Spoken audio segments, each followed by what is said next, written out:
Oh, here we are. Okay.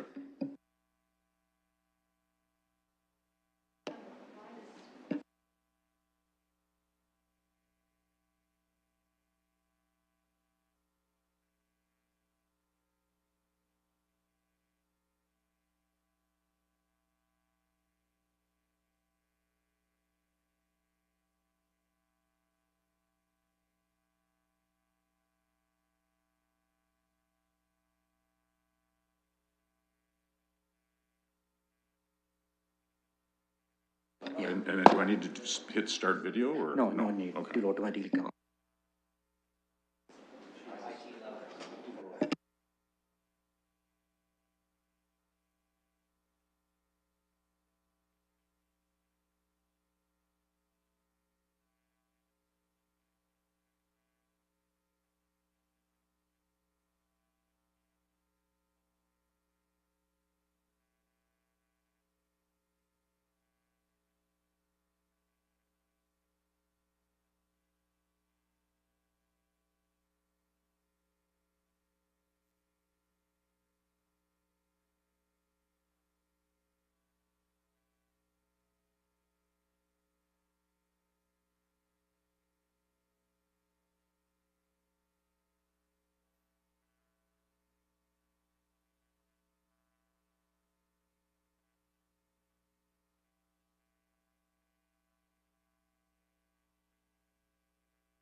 Okay, colleagues, I'm going to ask you if you're in chambers to be seated, and the clerk has confirmed that we have quorum.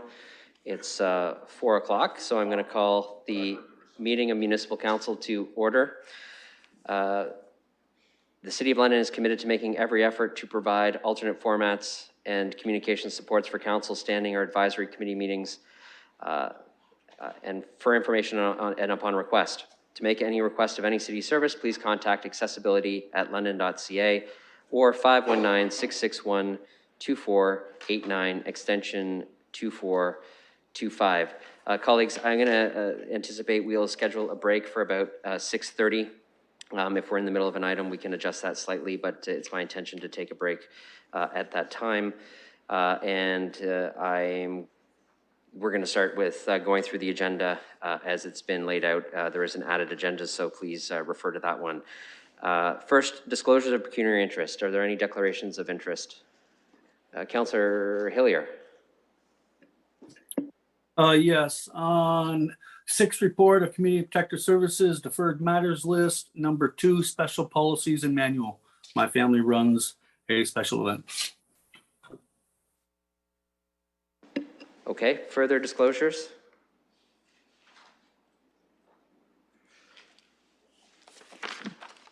All right, seeing none, I do not have any recognitions for tonight. We do not have any review of matters that were from closed session to be considered in public. At this time, I would like to ask colleagues if someone is willing to entertain a change of order motion for me. As I said at the SBPC meeting, it was my intention to bring forward the Truth and Reconciliation Report, one item related to the land acknowledgement forward to be dealt with at the start of Municipal Council. Should Municipal Council approve that, it would be my intent to give the land acknowledgement tonight after it is approved.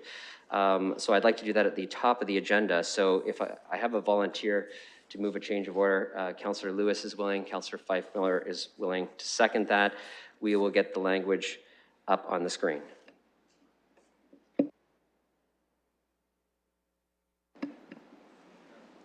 Okay, if everybody's good, we're going to open that change of order motion for voting.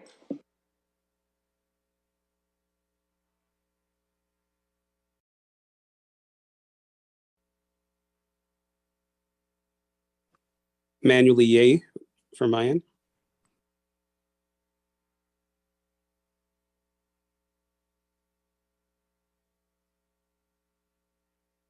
Councillor Turner, thank you very much. Closing the vote, motion carries 14-0. And perhaps I could call upon to present the report since I'm chairing this meeting.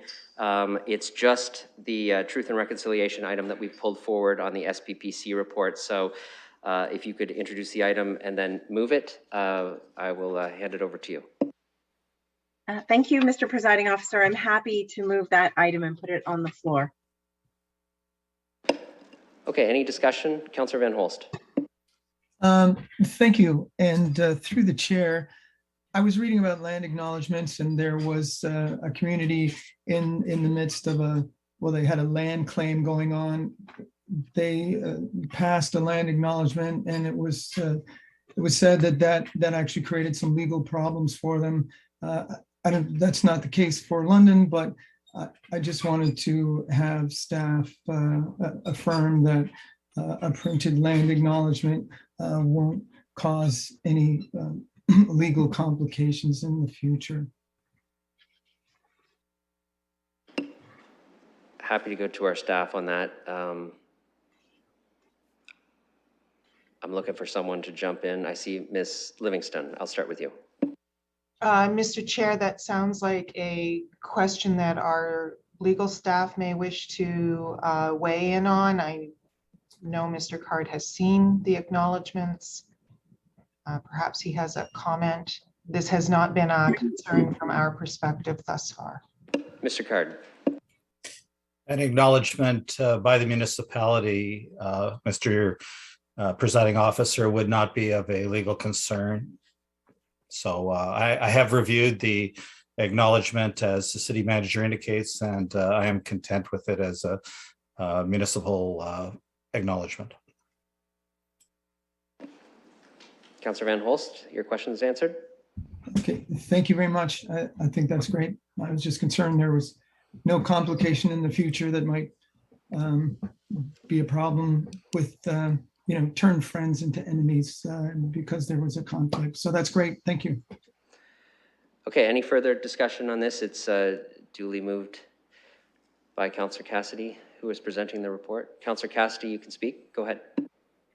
Thank you, Mr. Presiding Officer. I just, I know we all gathered together not too long ago as SPPC, and a lot of words were spoken on this. I just want to reiterate that this has been a long time coming, really, but a lot of work has gone into this. So I really do think it's been worth the wait. Ms. Romino Morrison and Ms. Elizabeth George Antone, especially I want to single out for their work, as well as our city manager, Ms. Livingston, and all of the community members and neighboring First Nations who also were consulted and weighed in many times over the years to provide their experience, their wisdom, their input on this item. I just want to talk a little bit about the purpose of a land acknowledgement and why nobody should be afraid of a land acknowledgement. Number one, it's given to show respect and reciprocity and allyship to Indigenous peoples, and also to recognize that these people were on this land centuries before any of us were. And it's an honor and a privilege for us to share this land. And when we talk about treaties, the London Township Treaty in particular is a treaty that was signed many, many years ago by the Crown and by the Anishinaabe people, which led to the formation of the City of London where it stands today. So treaties are not First Nations documents. Treaties are not just Indigenous documents. Treaties are all of our documents. It's a contract between, at that time, the people under the Crown and the people under the chiefs that signed those treaties. So these are our treaties. These are our documents. These are our agreements with the people who had stewardship of the land before us. So land acknowledgement is in no way something that anybody should fear or be worried about. It is simply acknowledging the people who had stewardship over this land long before any European settlers ever came. Thank you. Anyone further? Okay, seeing none, then we can open this report for voting.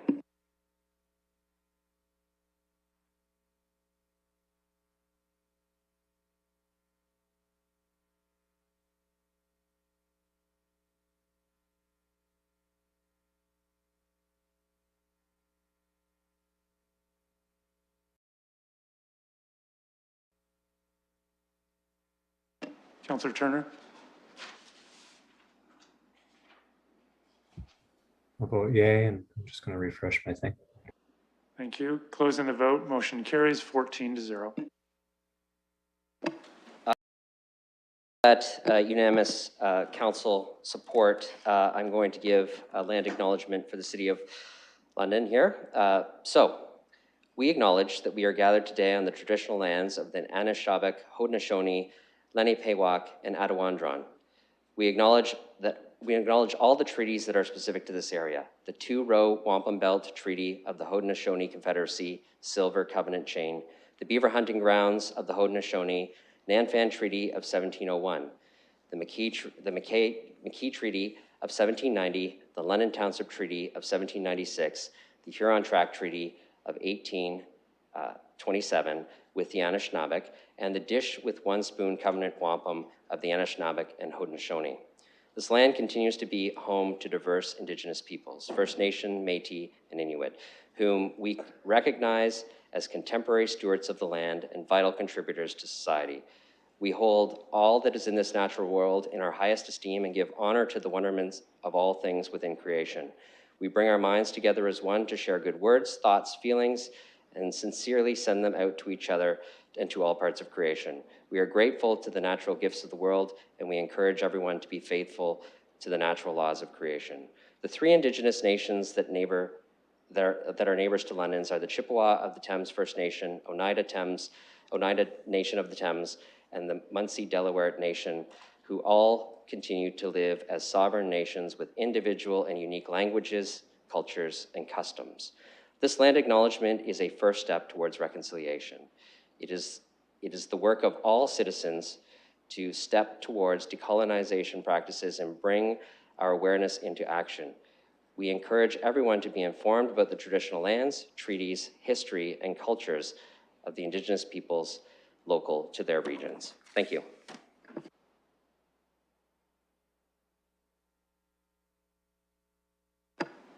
With that, colleagues, that brings us to council in closed session. As you may have noticed, we did not do a change of order. I can confirm that we have the technology now to deal with the in-camera session in the order as it was intended on the agenda for this meeting, especially important given sometimes those in-camera sessions are helpful to the public dialogue and voting that we do. So with that, I'm going to look for a mover and a seconder to move into closed session. I see Councillor Van Meerbergen, seconded by Councillor Pelosa. We will open that for voting.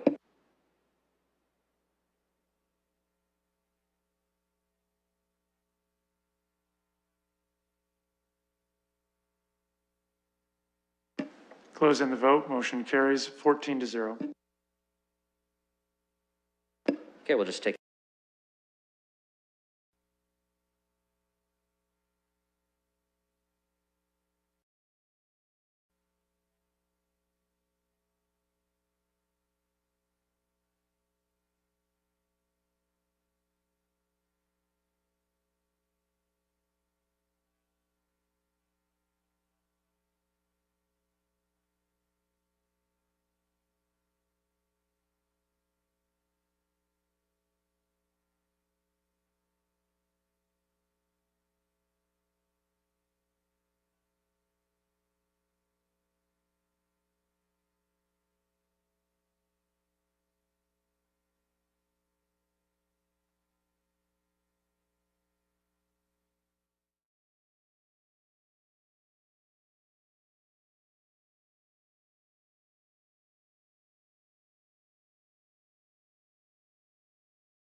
Yeah, colleagues, if you could just confirm that you're present digitally, then I can have the clerk confirm quorum.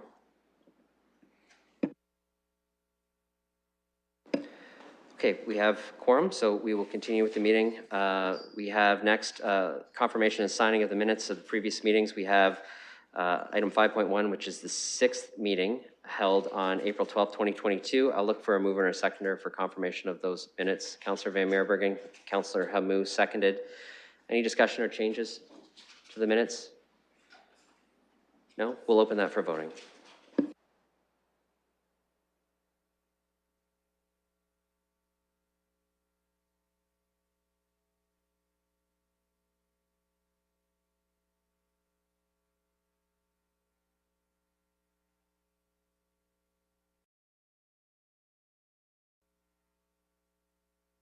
Closing the vote, motion carries 14-0.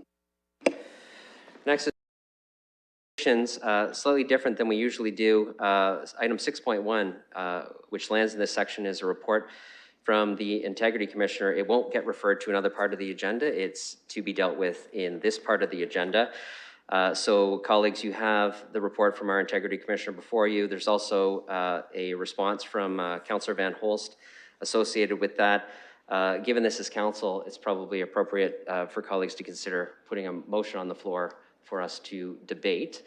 I know the clerks have worked up some language for different possible options. So we'll see what you want to move, and we'll make sure that language gets up so everybody can review it. I see Councillor Lewis with your hand up. Thank you, Acting Mayor Morgan. Through you, I believe the clerks have some language that's consistent around the Integrity Commissioner's recommendations. So I'd be prepared to move receipt of the report and the recommendation, as well as receipt of Councillor Van Holst's communication. Yes, if I could have the clerk just perhaps read that, and then I can call for a seconder, because I want to make sure people know what the language is that they would be seconding, and then confirm that the mover is okay with it, given it was drafted in preparation for this meeting. Go ahead. Thank you. And through you, Mr. Acting Mayor, that the following actions be taken with respect to the report of the Integrity Commissioner entitled Report on Investigation of Code of Conduct Complaint concerning Councillor Michael Van Holst, dated April 19th, 2022. A, the above noted report be received. B, the communication dated May 2nd, 2022 from Councillor M. Van Holst be received. C, the findings of the Integrity Commissioner that Councillor M. Van Holst contravenes sections 2.4, 2.5, 2.6, and 8.1 of the Code of Conduct for members of council as outlined in the report be adopted. And D, Councillor M. Van Holst be reprimanded for his contraventions of the Code of Conduct as noted in Part B above. So are you okay moving that language? Okay, I'll look for a seconder. I see Councillor Fife Miller. Okay, a moved and seconded motion. So this is Municipal Council, so I will start a speakers list on this. I have Councillor Cassidy first, and then I will continue on through others. Go ahead, Councillor Cassidy. Thank you, Mr. Presiding Officer. While I acknowledge what I felt at times was serious behavior from Councillor Van Holst, and at times was worried that, as I said in one debate at council, that our voices are amplified when we sit in these chairs, figuratively and literally, some of you in person tonight. Our voices are amplified from that council chamber, and our voices carry a lot of weight. Having said all that, the report speaks for itself. The report lays out where the Integrity Commissioner has ruled that Councillor Van Holst has violated certain sections of the Code of Conduct. I personally would like that motion separated out so that the last part is pulled out separately. I do not believe personally that we need to give the councillor a reprimand. I will not support reprimanding the councillor. I believe the public nature of this action and the report from the Integrity Commissioner is enough. And I won't support piling on and going further than that. Okay, we can certainly have that part voted on separately, no problem. Other speakers?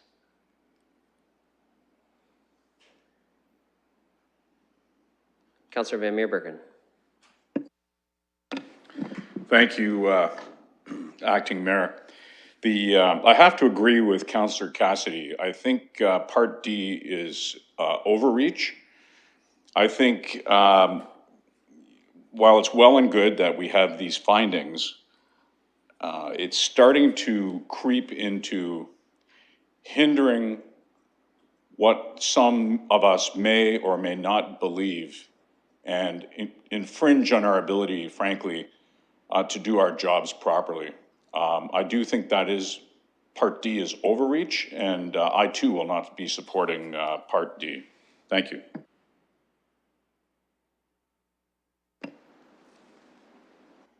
Other speakers?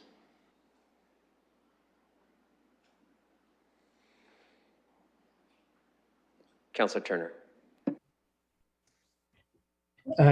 Just thought a little bit about what I wanted to say and haven't really come up with anything good. So let me see how well I do here. First, I'm of two minds on this. One, the importance of being able to recognize where harm might exist in positions and statements. The intent of policies that have been taken by all the levels of government, including our special purpose bodies such as Middlesex London Health Unit, have been very clearly to protect public health, protect people's lives, to attempt to make the best outcome possible out of something that is incredibly challenging to respond to. The fact is that information comes in at an incredibly fast pace and has to be assimilated and processed, and policy has to come out of that in a very short period of time. It's not always going to be right, but it's often very right. And the challenge that's in front of all of us as policymakers is to try and assimilate that information and as well make the best decisions possible. And show support for those things, because it is really easy to undermine the public confidence in those decisions. And that's one of the reasons why the Code of Conduct is written as such. There are a lot of policy decisions Council has made over the years that I have not agreed with. I walk very carefully, though it's challenging at times too, to not criticize the policies after they've been made. But leading up to the debate, I think that's all fair game. I think it's really important for councillors to be able to speak their minds and to be able to oppose policies and policy directions. And so this is where I find myself in a bit of a challenge, because the ability for us to debate, to share opposing opinions and share opposing viewpoints is essential to a good democracy. The ability of government to show a unified stance, especially in an emergency situation, especially in a disaster situation, so that we can garner public confidence and be able to preserve life and preserve health, is also essential. So we find ourselves in this bit of a paradox. A colleague had done our PhD thesis that kind of looked at the ability of people on advisory committees, on municipal advisory committees, to share opinions in public that might be counter to what the municipal position might be. And people who might have been activists or advocates for certain positions prior to getting onto advisory committees, being very, very vocal in public, but feeling very inhibited once they got into an advisory committee position because it would seem to undermine a public position.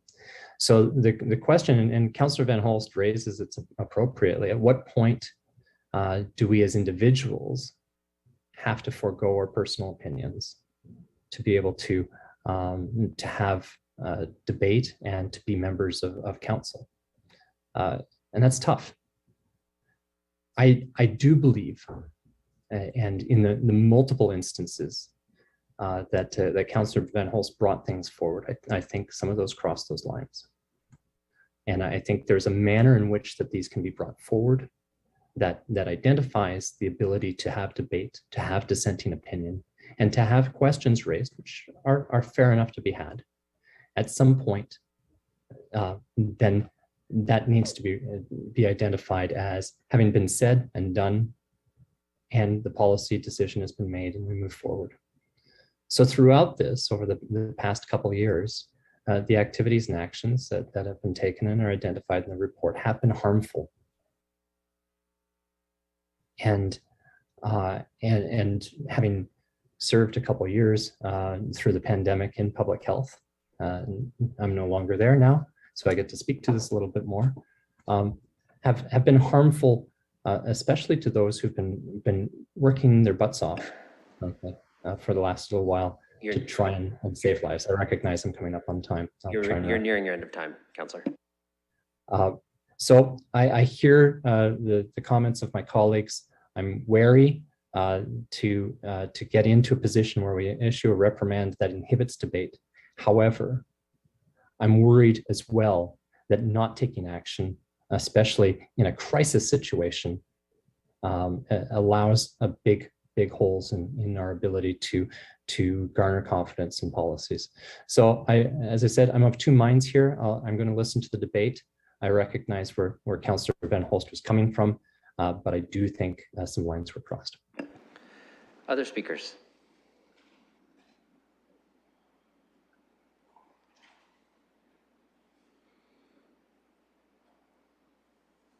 If there are no other speakers, it has been requested that we deal with Part D separately. So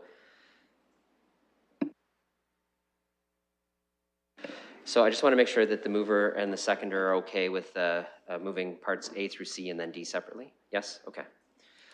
All right, then what we'll vote on first is parts A, B, and C.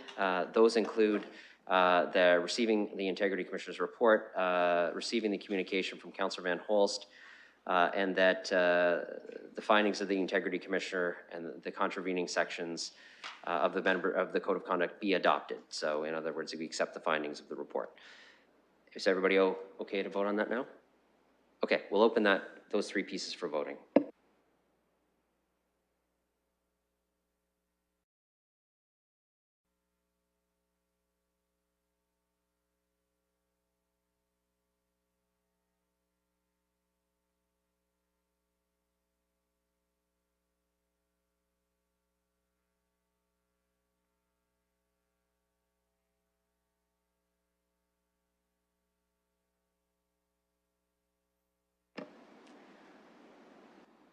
Closing the vote, motion carries 13-1. Okay, and same mover and seconder for Part D. M. Van Holst be reprimanded for his contraventions of the Code of Conduct as noted in Part C. Everybody ready to vote? Okay, we'll open that for voting.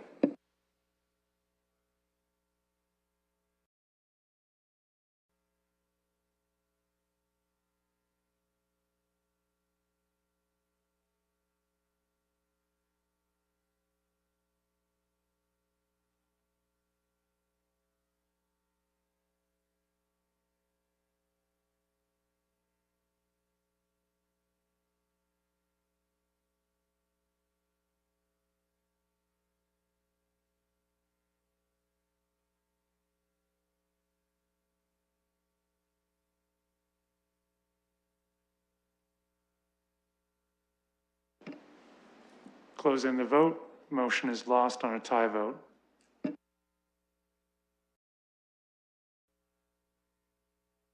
Seven to 7. Okay, that concludes that section of the agenda. There's no further actions given we've exhausted those and we had the debate. So if there's nothing further, I'm going to move on to the next parts of the communications. That is sections 6.2 through 6.6, refer to various items in other parts of the agenda. We have a series of motions to refer those to those components of the agenda. I look for someone who was willing to move the referral of those communications into the appropriate parts of the agenda. Councillor Pelosa, seconded by Councillor Hopkins. We'll open that for voting.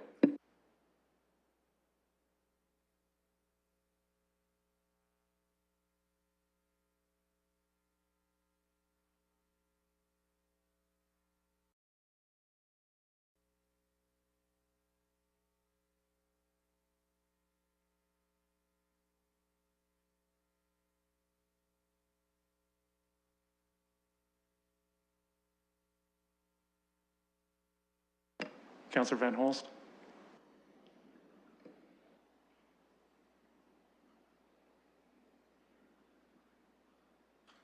Councillor Van Holst. Final call, Councillor Van Holst. No response, will mark you as absent. Thank you very much. Closing the vote. 14-0, motion carries. We have no notice for which motions are given. Reports. The first report is the 8th report of the Strategic Priorities and Policy Committee. We have already dealt with item 2 from that report, and I believe a councillor would like item 7 dealt with separately. So maybe I can ask Councillor Lehman to present the report.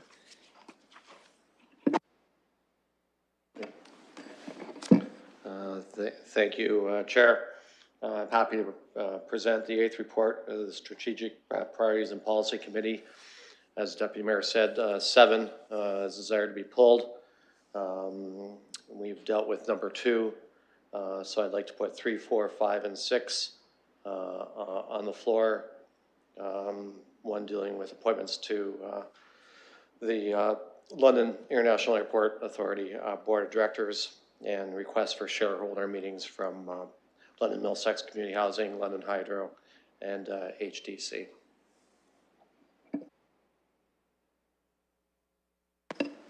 Any questions or comments on those items that the councillors put on the floor?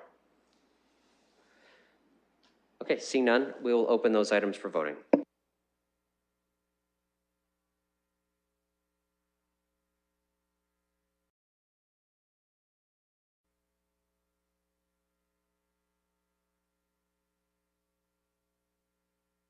Closing the vote, motion carries 14-0.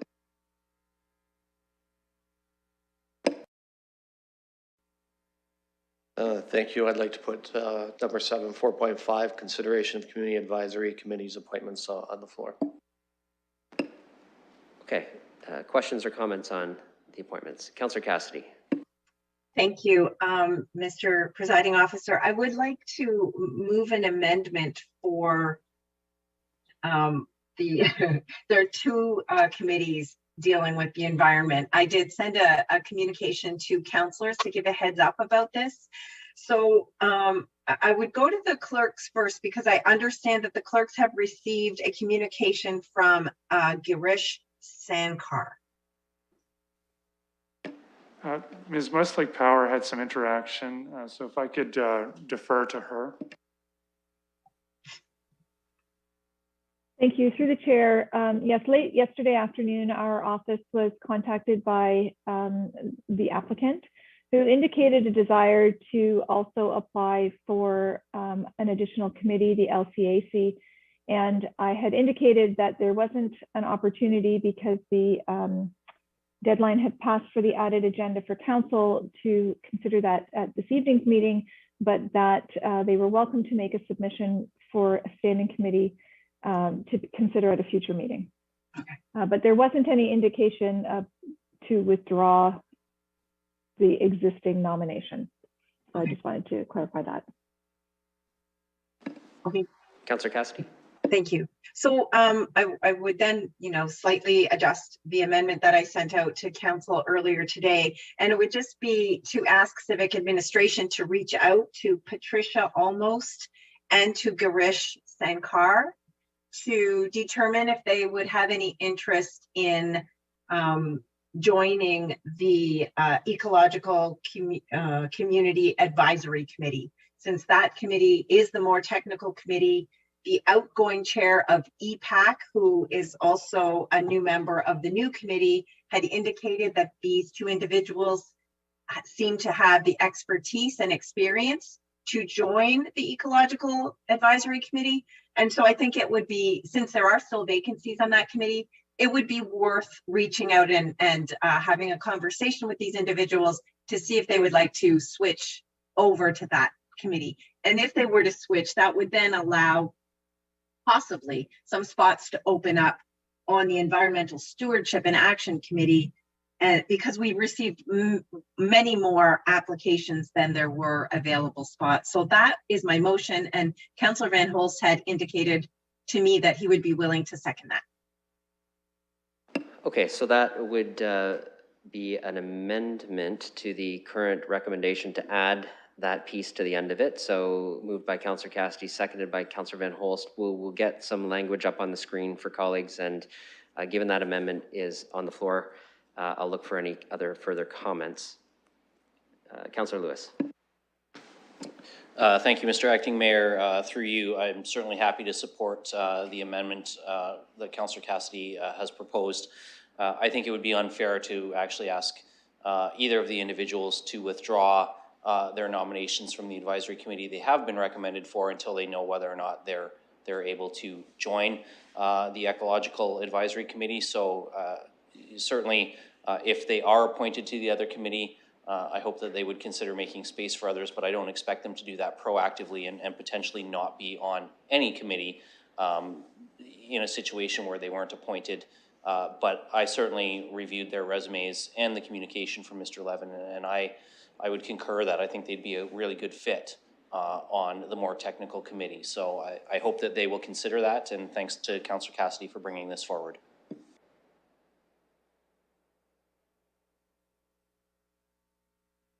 Other speakers, will we just get that language up?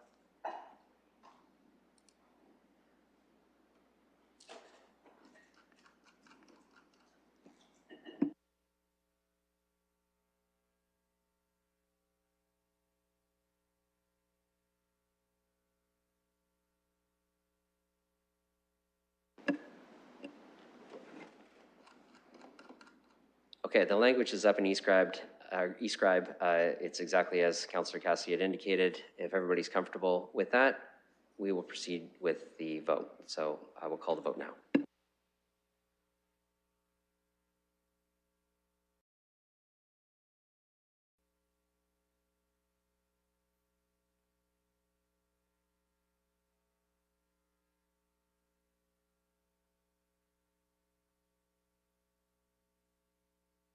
Closing the vote, motion carries 14-0. Okay, I need for this now as amended. Councillor Hopkins, seconded by Councillor Cassidy.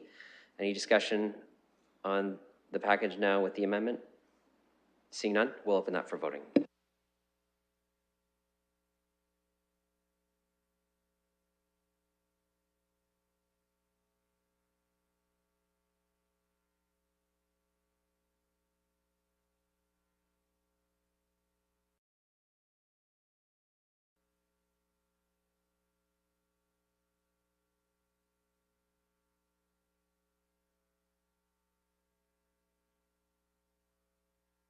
Closing the vote, motion carries 14-0. Thank you, Councillor Lehman. Report is the 8th report of the Planning and Environment Committee. Councillor Hopkins. Thank you, Mr. Presiding Chair. I would like to present the 8th report of the Planning and Environment Committee. I am going to request that number 12, 13, and 14 be pulled. I've not heard from anyone else. Councillor Van Holst wanted number 16 pulled separately as well. Is there anyone else who's looking for items beyond what's been pulled to be dealt with separately? Okay, back over to you, Councillor Hopkins. Thank you, Mr. Presiding Chair. So with that, I'd like to bring forward a motion to put forward the rest of the items. It was a busy planning meeting. We received a number of reports, Bill 13 and the Parking Standards Review Information Report to be circulated as well.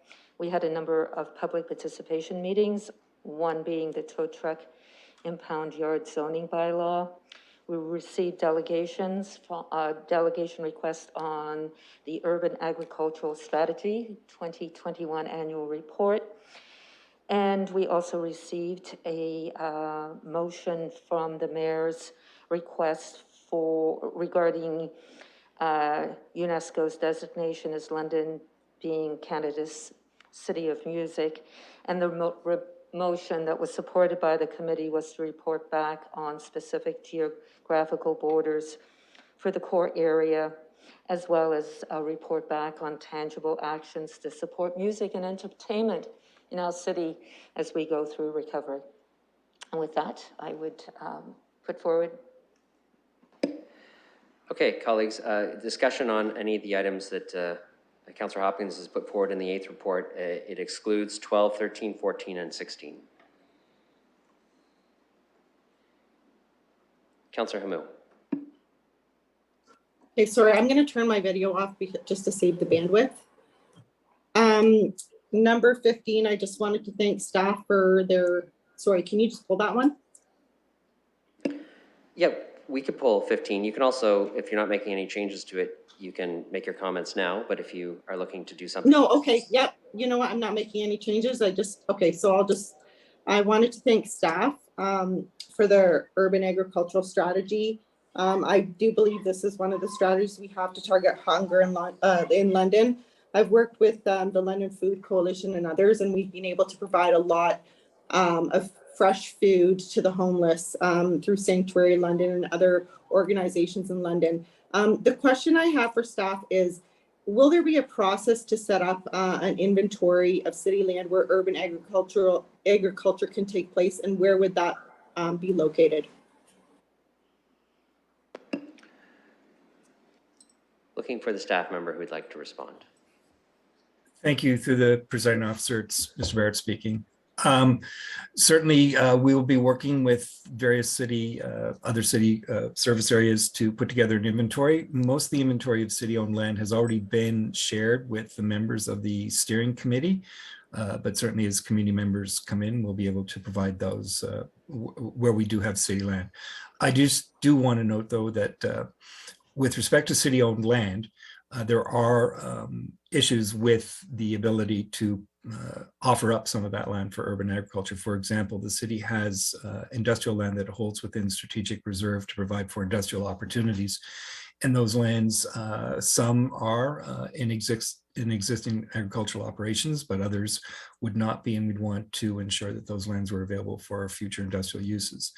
And within some of the parks areas, we are constrained by the area within the parks if there's active recreation that would preclude the opportunities. But certainly, we look forward to working with the community to identify any opportunities that might exist on city-owned properties. Excellent. Thank you so much. Through the chair, thank you. Good. Any further comments on the slate of items before us? Okay, seeing none, we can open that for voting.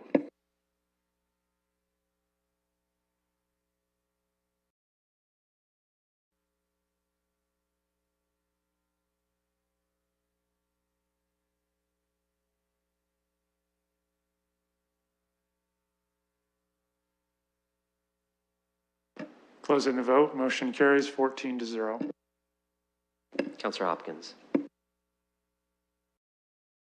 Thank you, Mr. Presiding Chair. The next item is number 12, 3.3, which is the tow truck impound yard zoning bylaw review. The reason this item is being pulled is to amend the bylaw. Inadvertently, it was referenced that we had attached maps and the title was amended. That's the reason why I'm pulling it. We did have a public participation meeting on this, and it was supported by the Planning Committee. Okay, so given it's, and Councillor Hopkins put it on the floor and is willing to move an amendment to it, I need a seconder to move an amendment. Councillor Cassidy, any discussions on that amendment? No, we'll open the amendment for voting.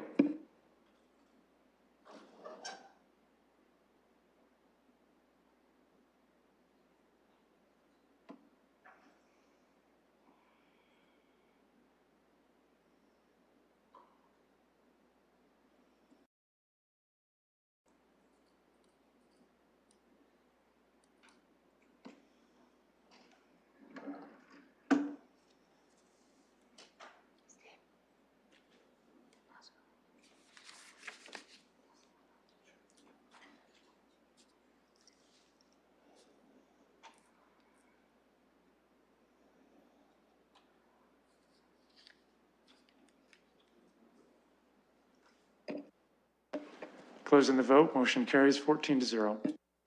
And now I need a mover and seconder for as. Councillor Fife-Miller, Councillor Lehman, any discussion on the motion as amended? Okay, we'll open that for voting.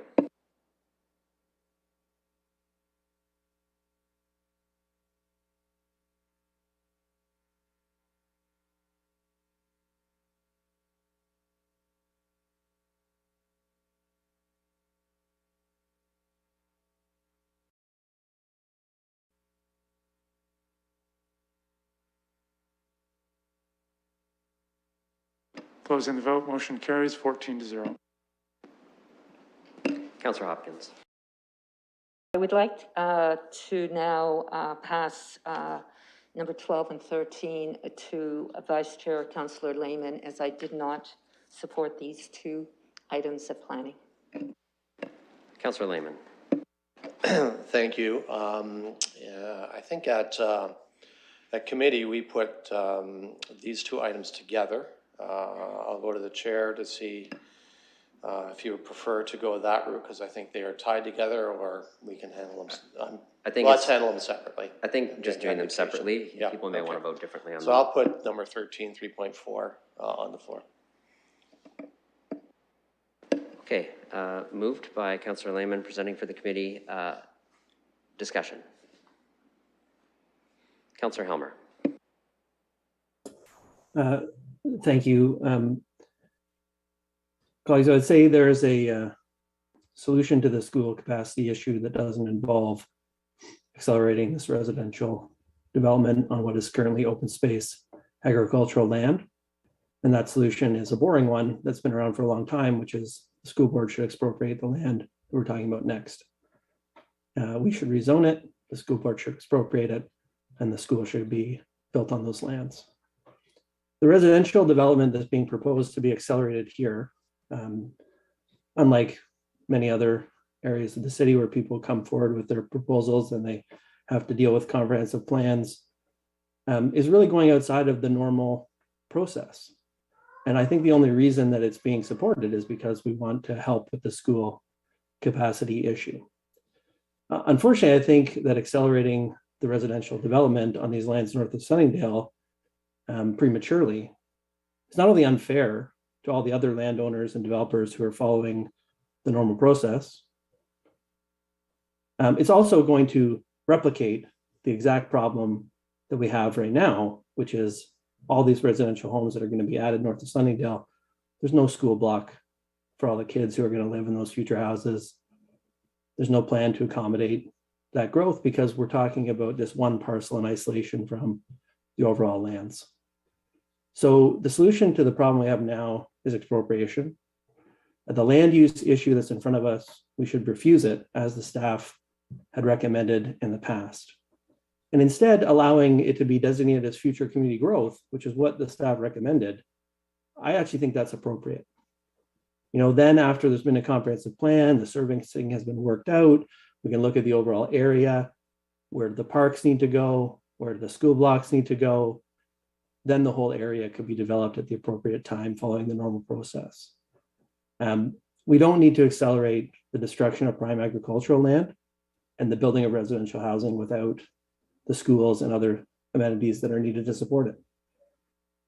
If we want to accelerate residential development, we should accelerate it in other parts of the city, surface parking lots, where we keep extending temporary use zoning instead of forcing buildings to be built by saying, no, you can't use it for a service parking lot anymore. We should be accelerating the west leg of rapid transit, not delaying it and not applying for funding, delaying the secondary plan. There's a 2,500 unit subdivision that's going to be built along Oxford Street. How are those people going to get around? Those are the things we need to be accelerating, not more low density development and medium density development north of Sunningdale on unserviced agricultural land that's open space in the official plan. So we should turn it down. If we turn it down, the school board will expropriate those lands. That's their option. That's the power that they have. The reason they have this power is for this situation. So I hope you turn it down. I understand where people are coming from trying to make this work as a deal. It's a bad idea. And I hope we turn it down tonight. Other speakers? Councillor Lewis.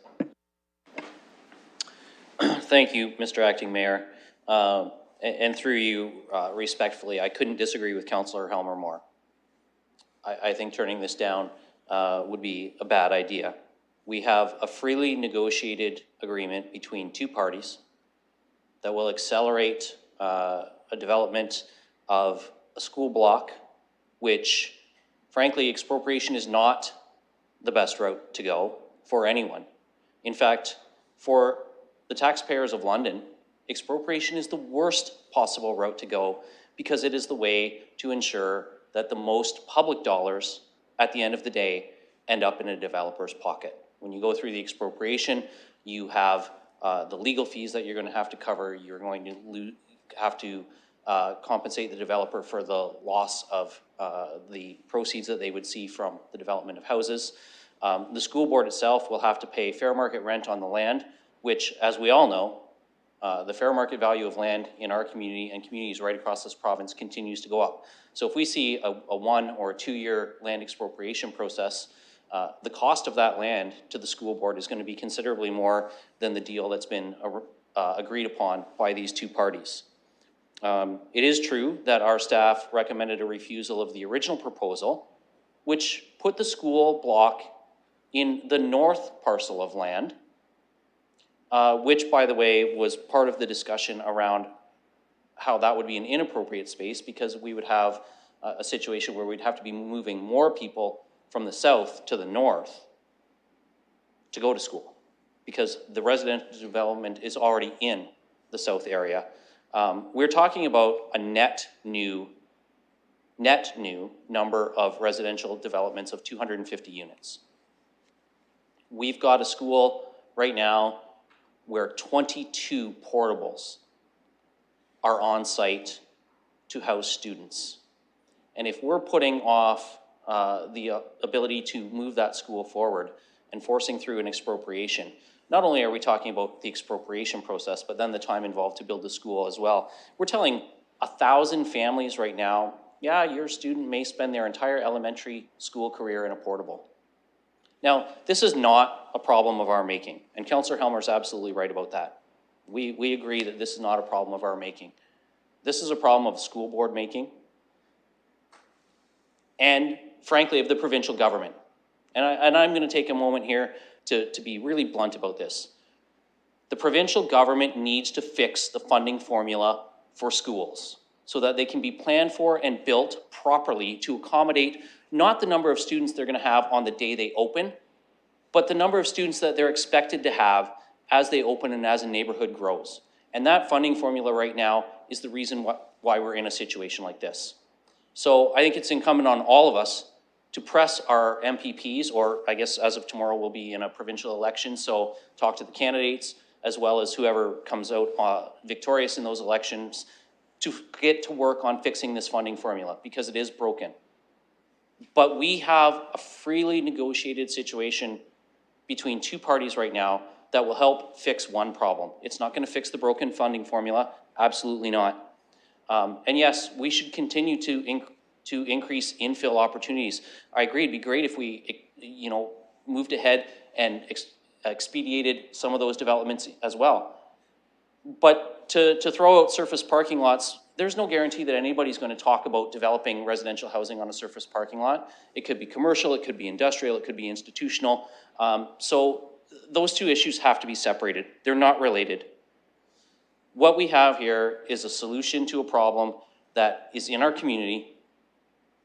And yes, it is not ideal, but we had an alternate staff recommendation, as Councillor Helmer pointed out, that said community growth, so designated for future community growth. We have secondary plans all the time that are developed in existing areas. A secondary plan can still be developed in this area if this development is approved in terms of new pieces of land potentially being brought inside the urban growth boundary. But the urban growth boundary might not move. So there might not be any future lands to look at a secondary plan for in this area. Right now, this is the block that is inside the urban growth boundary. It's not sprawl, it is within the urban growth boundary. This is land that we've said at some point is going to be developed. And I know the original designation for a cemetery has changed, but even staff in their alternate recommendation acknowledge that it's going to be developed. So I can't express strongly enough how we need to fix this problem today, and we need to move ahead with this. This isn't some sort of nefarious backroom deal. Everything has been public here. The parties have talked publicly about what's happening. The school board has communicated to us. They have indicated that this will accelerate their ability to get a new school built. And at the end of the day, it's for those families and students that we need to make this decision tonight. Right on 5 minutes. Thank you, Councillor. I have Councillor Turner next. Thank you, Mr. Presiding Officer. My opposition to this isn't unknown to everybody. I imagine everybody knows my position on this. I'll continue to speak against it. Councillor Helmer articulated the points really well, and I think they're really worth listening to. In terms of the expediency and the cost effectiveness, I would argue that expropriation is as fast or as slow as the route that we're going. At the public participation meeting, we had quite a few neighbors who had concerns about this development, and there is a guaranteed appeal. Like, I don't even think there's any question about it. As soon as something goes to LPAT or the Ontario Lands Tribunal, we're talking about a year at least, minimum. And rolling the dice, because there are some legitimate questions about policy and policy breaches here. So maybe it gets upheld at the OLT, quite possibly not, in which case we're right back to square one. And if the school did the thing that they're supposed to do in the first place, which is figure out what how their land's needs are, and if they have land needs that they aren't able to accommodate through other means, expropriation is their tool, then that will take some time as well, but I don't think anywhere close to as much. In both circumstances, involves lawyers, involves time, involves money, and expropriation is done at fair market value. So we have rules. I recognize that the parties are trying to do something to do good. There's a problem, and let's try and fix the immediate problem, but without playing the board out, without recognizing what the impacts are from bending the rules in one circumstance. Rules are meant to safeguard us from corruption and perception of corruption. Not to say that that's what's happening here, but it certainly makes it far more obfuscated and difficult for us to have those discussions. It helps us to ensure that the playing field is level for all the players, and Councillor Helmer articulated that well as well. It allows us to make sure that all those who are investing in our market have confidence in our market, that the rule set that exists will continue to exist. Or if they're going to change, that there's a really clear and transparent and public process to it. There's 4 of these tonight, which is alarming. And we've had a number of them already where we've been in the same kind of circumstance where we say, yeah, the rules don't really make sense here because there's a pressing public need. There's always some sort of pretext that leads to us deviating or moving from our rules. Oh, we need a school. Yeah, we need a school. But as Councillor Helmer said, you're going to need another one pretty quickly because now you're putting more houses in place. We need more housing. Well, we've had 5 years of record building permits issued in London, significant amounts of growth and significant amounts of construction activity. The factors in housing and the housing crisis in the province and in the country are not ones that are dependent on the way our municipality acts. Those forces are far greater than what we address here with net 250 houses being built in the new development. So yeah, we're trying to solve a small problem right here with the number of students in a school and create a whole bunch of more problems that just domino from there. I think the work was done in good faith. I think The impact is substantial, and it seems like such a micro thing, but on the policy side of things, it really is very concerning. So I'll speak a few more times tonight about the path that we're going down, and I will speak quite adamantly that we don't continue to do that. I really hope my colleagues recognize the impact that such a decision would make. And the last thing I'll say is, not once we've received letters, but not once has anyone from the school board came and talked to us and explained why they cannot use the tools available to them, why we have to solve their problem for them. Not once. And that should be concerning to all of us. So I hope my colleagues will join me in voting against the proposal here. Thank you, Councillor. Other speakers? I put myself, oh, go ahead, Councillor Hopkins. Thank you, Mr. Presiding Chair, and I didn't support this at committee. I haven't supported it as we've gone through this process. I did support originally the direction that we started to look at a school, and I do regret that, because for me, I think we've more or less set ourselves up to be here today. And I don't think this is going to fix the problem today. A number of colleagues have already made their comments and reasons why. I'm not going to reiterate the same things. I just want to speak from a ward that I represent, and I have great empathy and understanding for the council of the ward who is trying to fix the problem. And I appreciate that. I have challenges as well for schools in Ward 9, and the need for housing is apparent and concern for all of us. But the infrastructure for our schools is constantly lagging behind. This is not going to fix the problem. In fact, I have grave concerns that we are not being transparent, not understanding our policies, not allowing our policies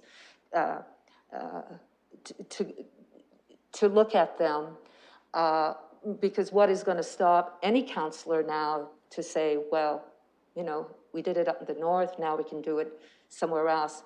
This sets a dangerous precedent for me as a councillor of a ward that's all about development. I won't be supporting this tonight. I'd encourage my colleagues to really understand that it's not fixing the problem. We really have to understand that by supporting this recommendation. I just want to bring to your attention that this neighborhood now is going to just stand alone. It's just going to exist out there without having the due diligence that we normally take when it comes to looking at our neighborhoods and how they work, how we build in and up, how we provide services to these neighborhoods. It's not a fix, and I would encourage you not to support it. Thanks, Councillor. Other speakers? Councillor Cassidy? Thank you, Mr. Presiding Officer. So I'm glad so far we haven't heard anyone say that staff are recommending this, because I did hear that a bit in the planning committee meeting, and that caused me alarm.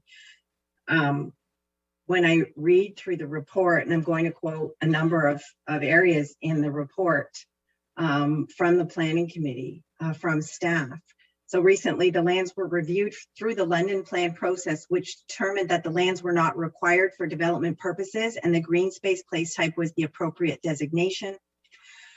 At another point, it says city staff identified through this process, the internal proposal review, that the development of these lands would be premature pending the completion of a comprehensive secondary plan and associated official plan amendment that would include the subject lands and those to the north and the east. A secondary plan and OPA may have additional implications on the timing of the provision of servicing and the location of the urban growth boundary. And a letter was issued to the applicant outlining a number of concerns. Again, staff's review and comments of the submitted internal proposal review were consistent with those issued in 2018 and identified the need for a comprehensive review of the area prior to any submission of a plan of subdivision. Staff provided a report in 2021 recommending refusal. And if you look at the motion that was narrowly passed in February by council that led us to this proposal or this report that came to planning this cycle, the direction given to civic administration was that staff work with the applicant to facilitate the necessary zoning bylaw amendments, and that notwithstanding the recommendation of the Director of Development Services with respect to this application, staff be directed to bring back a proposed bylaw to amend the official plan. None of this is staff's recommendation. It would never have been staff's recommendation. The 7-6 vote that happened at council told staff what to do, notwithstanding staff's professional recommendation to City Council and the Planning Committee. The reason that this area is in the urban growth boundary right now is because it was appealed, and it was appealed by a landowner who wanted to expand a cemetery. And it had to be within the urban growth boundary to build a cemetery there. The appeal was never intended for development. And the Land Use Planning Tribunal did not consider the appeal as land for housing development. It is currently being used as agricultural land. We talk about all the time the hypotheticals of removing open space land that's zoned agricultural, but maybe not being used as agricultural. And we're not supposed to do that under the provincial policy statement. This is actually land that is being used as agricultural land, and we will be taking it offline. We need a school, yes, in the area. We don't need this housing, this additional housing in this area at this time. Staff have determined that there is adequate land within the City of London that's already available for housing development. And by the time this school is built, both the existing school that's over capacity and the new school will be over capacity. By the time this school is built, both schools will be over capacity, and yet we will be adding more residential development in the area, only exacerbating the existing problem.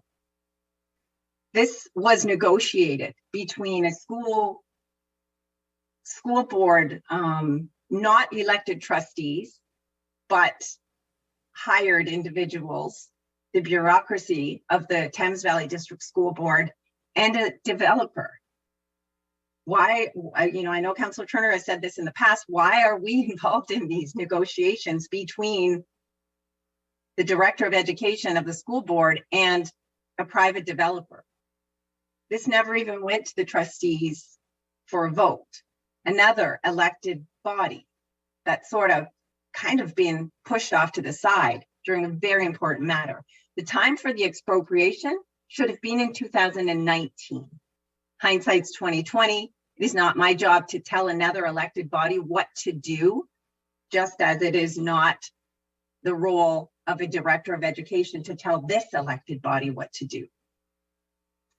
This is not going to solve the problem, and it is going to create a host of other problems. And it is vastly unfair, as Councillor Helmer pointed out, to other landowners outside the urban growth boundary who are playing by the rules. Thank you, Councillor. I think I'm going to turn the chair over to Councillor Hopkins, and I put myself on the speakers list next. Yes, I've got Acting Mayor Morgan on. Okay, thank you, colleagues. I wanted to address just a couple of things here, and despite the fact that I forgot the time, the last two timers, I am timing myself, so I'll stick to the 5 minutes.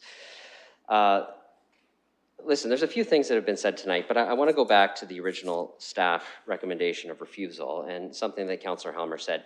Staff's recommendation was to refuse the proposal from the developer, there were a number of challenges with it. There was going to be a school, potentially, a community facility on the northwest side of the road. There was no plan for servicing.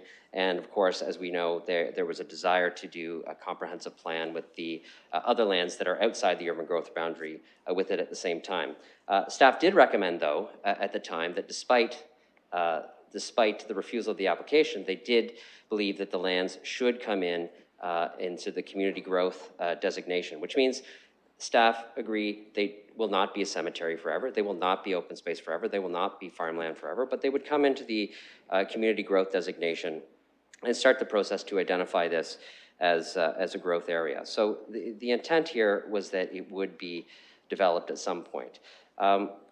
The school board and the developer are trying to solve a problem, and we're stuck in the middle. And I got to tell you, like, the fact that you don't think this is transparent, I got to tell you, like, every time I've spoken about this is at this meeting, and every time we've talked about it, and certainly, if you don't think that we're having a good debate and a difference of opinion on this one, I don't know where you think, you know, the lack of transparency is, because this is certainly debated, certainly a variety of opinions, and I think that there are very valid opinions on this, on all sides of this issue. I think, as has been described, we are stuck in the middle of a challenging situation up in my ward, and there are a number of people trying to alleviate that and solve a problem.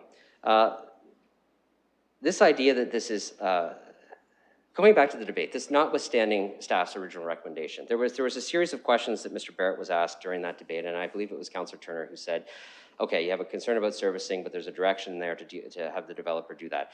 You're concerned about this other piece, that there's the London plan provisions, there's the environmental review. What's left that's notwithstanding? And Mr. Barrett basically fell down, or went back to the piece on that we would prefer to plan this area comprehensively, but that the motion actually addressed a number of the concerns that staff had. The proposal before us now is not the same proposal that staff rejected. It's different. There's no community facility on the north side. There is a plan for servicing that has been vetted by our staff. There is a functional plan, and staff were not told to say it agrees with the provincial policy statements. They were not told to say it conforms with the enforced policies of the London plan. They were not told to say that it conforms with the enforced policies of the 1989 plan. Yes, they were asked to bring a bylaw forward, but their professional standards and their due diligence means that when they assess that application and they say it conforms in a report, that is their opinion. Yes, they had a preference not to do it this way, that they would prefer to plan comprehensively, but that doesn't mean that they haven't assessed this with their professional credentials in the way that they should. No one got around these procedures. It was always intended that our staff would assess the application fairly. The idea that the school capacity issue is not going to be solved, it's not going to be solved. Councillor Lewis quite rightly said, even if we didn't develop this, even if we built the school today, it's probably still going to have challenges in the near future. That's because the school board and the province don't fund and build schools to the proper sizes for the communities that they grow in. We could certainly help with that challenge by getting another school built quicker. 250 net new units does put additional pressure on, but the solution to that is getting the province to build schools of the proper size and the right number in the areas, working closely with the municipality with those growth projections, so that we can ensure that this is not an ongoing problem, but it's going to be until that challenge is fixed. So I go back to, as well, I have parents and kids that I also represent in this community.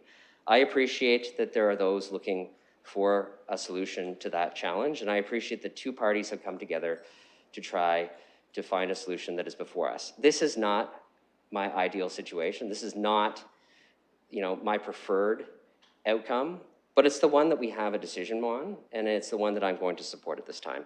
So that's my time. It's up, and I'll sit down now. Thanks. Thank you, and I have no other speakers. I will return the chair back to you. And I see Councillor Van Holst. Thank you, Madam. Thank you, Mr. Chair.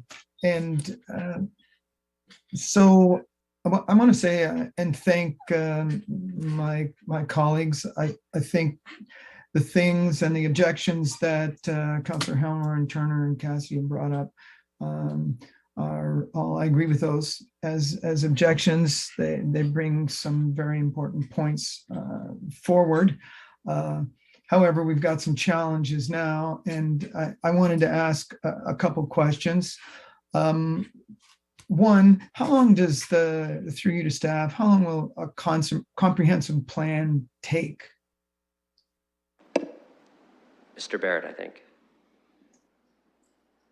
Thank you. Through the presiding officer, if the councillor is speaking to the comprehensive review process, that process will be undertaking. We've started now, and we will be going through that through the remainder of this year, hopefully bringing something back to council second quarter of next year. Okay, and just to confirm, that's for that whole area out there, and how it would potentially fit with this property if the urban growth boundary was expanded to other sections, right? Mr. Barrett. Thank you. Through the presiding officer. No, I was speaking to the comprehensive review. If you're speaking to a secondary planning process would be undertaken after the comprehensive review, if that review has determined that additional lands are required to support urban development over the next prescribed time period. And then secondly, if these lands are then identified as those lands that, or lands adjacent to these would be identified as lands to be included within that boundary expansion. So the timing on a secondary plan is very much contingent on whether or not any additional lands would be added to this area for consideration. And that would be determined through the comprehensive review process. Okay, thank you. Now, I wanted to ask about the net new 250 homes. How can somebody tell me what percentage of a school those might fill up? And let me start with that question. Mr. Barrett, I'm not sure if you can take a swing at that one or not. The presiding officer, no, I wouldn't be able to determine how that would translate to a school demand. Okay, so thank you. I'll just comment that we're saying that once the school is built, it will be a capacity, but it seems that if it's not built, then will be much less, mind you. So that the new proposed subdivision is going to fill up part of a school. My next question, and I wanted to ask this because Councillor Helmer brought up the idea, and I thought it was a really smart one, was about having a school block in this new property. And is there a way for that to be included in the plan or added to this process, or where would that be added? So the idea of having a school block in this new green space. Mr. Barrett. Thank you for the presiding officer. The issue of a school located in this particular parcel was in fact one of the things that most raised concern of staff, because placing a significant community facility on these lands without understanding the context of the possibility of future growth and what that growth might look like in lands adjacent to these was what we were concerned about. So in fact, moving a school block into these lands, which at this point are, as has been noted, standalone within the urban growth boundary, would be something that would be of a concern to staff, and was a concern in the previous consideration of this matter. Okay, thank you. So, of course, one of my concerns is housing. And I see here's an opportunity for more housing to be built. I know that there are Ukrainian refugees coming to London, hoping to find a place to live. I know also that I had some friends recently that were renting a home and tried to find one in London and couldn't, and had to move outside the city. So I do see that we need to create housing here faster. And that may mean that we need to plan faster. And so I would be both interested to see how the expropriation process went with the school, if that was the recommendation of how this should be done. But I'm also interested to see how fast we could get a block of property that is within the urban growth boundary on track to put homes together. So that's, I guess there's my dilemma, and having recognized that lack of housing issues, maybe I've got a minute or two left. Actually, you're pretty close to your time, Councillor, if you could wrap up. Okay, no, I guess my last question then would be if there's plenty of room for housing in the city, maybe just ask staff to tell us where that is and how quickly that's coming online. Mr. Barrett. Thank you. Through the presiding officer, the city is now doing its GMIS update. I fear that I might get the numbers a little wrong. However, in the preliminary review that's being undertaken now with respect to the remaining capacity within the city has sufficient capacity for low, medium, and high to meet the near and midterm needs of the city and of development. I don't have the actual number of years, but there's sufficient land supply still existing within the municipal boundaries for the near to midterm. Okay, thank you. And if I had time for one last question, Mr. Chair, it would be that this is on a major street. Often we put some high density along those, and I was asked if that was contemplated or appropriate in this area. Mr. Barrett. Through the presiding officer, the application that's before you this evening includes a mix of housing types. The intensities are consistent with the intensities that are contemplated within the London plan, and it does provide for the opportunity through the proposed zoning for, I believe it's low to mid-rise apartment development, as well as mixed forms of cluster and townhouse development. And Councillor, that exhausts your time. So I'm going to check if there's other speakers on this.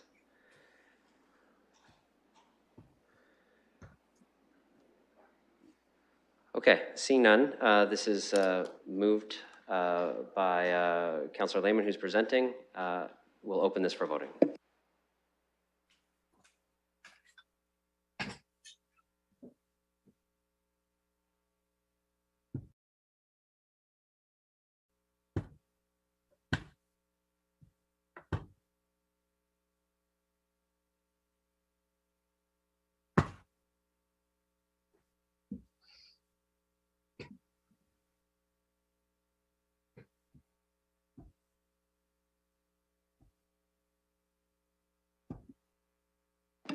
Closing the vote, motion carries 8-6.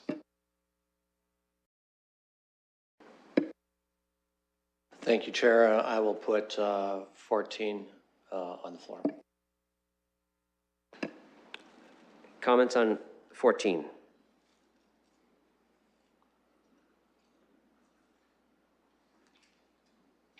Councillor Helmer. Although I don't think this is an ideal spot for a school, frankly, I've been thinking about it since the planning committee meeting, and in particular because I think an appeal of the decision we just made is pretty likely. I'm willing to support the rezoning for this particular property so that it can be used for a school, to make it easier for the school board to expropriate it in the future when I think that will be necessary. I think people are going to realize it's going to take too long, and they're going to start the other process in parallel. I think given the shortage of school sites and availability of land. We're really dealing with least preferred options in terms of what land is zoned for schools.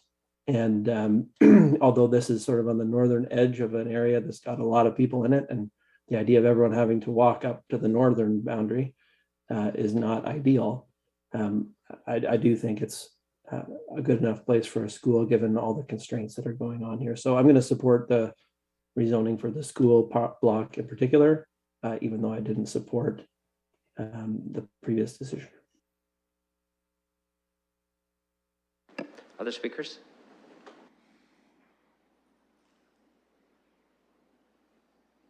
Okay, seeing none, then we can open this for voting.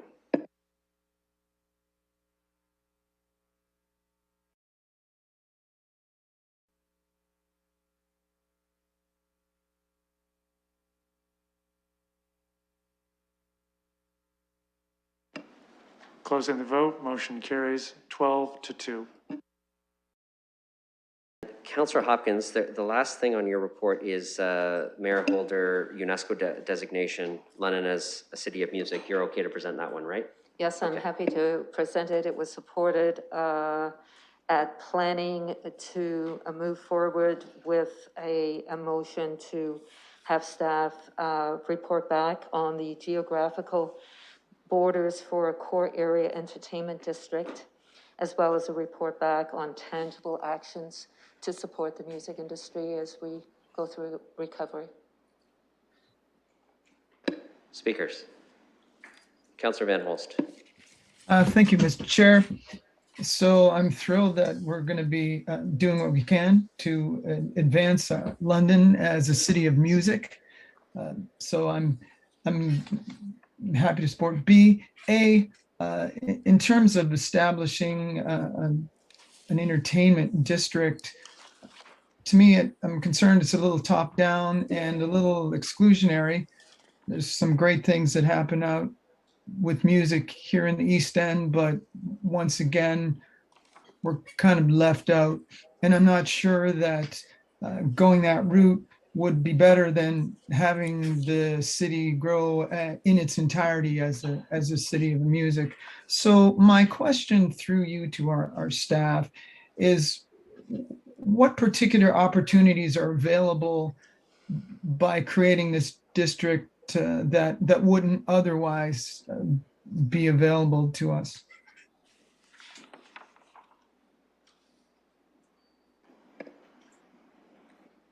To the presiding officer, I think that one might be coming back to me. Some of the opportunities are opportunities that have already been brought forward in previous reports to this matter. For example, there were amendments to the city's noise bylaws that related to the period and the sound levels that may be permitted within certain areas. Also, some of the actions of council, pandemic related, but also related to this matter are matters around patios and patio permissions. So those are the kinds of things that could be brought forward to further support the Music City designation. All right. Well, thank you. So to ask, are those not already in place with the downtown area? Through the presiding officer, yes, some of those changes have already been made. My understanding of this is to look at that, but also to look at more specifically, what we are doing as it relates to programming and supporting this within that identified core area.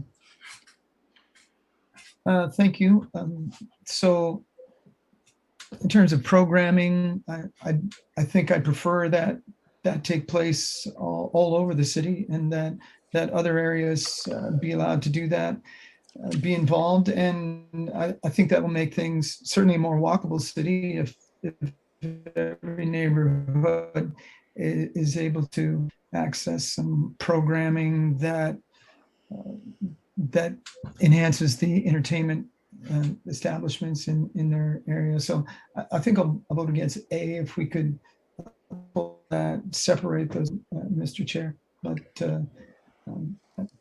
if council is interested in having a district like this, I'm fine with it. But I'm also interested in having all areas of the city grow. Okay, thanks, Councillor. Yes, we can divide the two, of course. Other speakers? Councillor Lewis.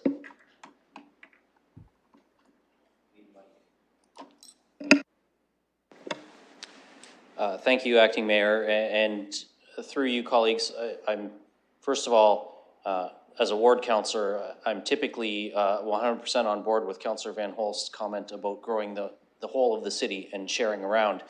I've often been critical of investments in downtown that are denied to other areas of the city. However, I think the entertainment district designation is actually where the downtown really does need to be highlighted. And I put my Tourism London board hat on just a little bit.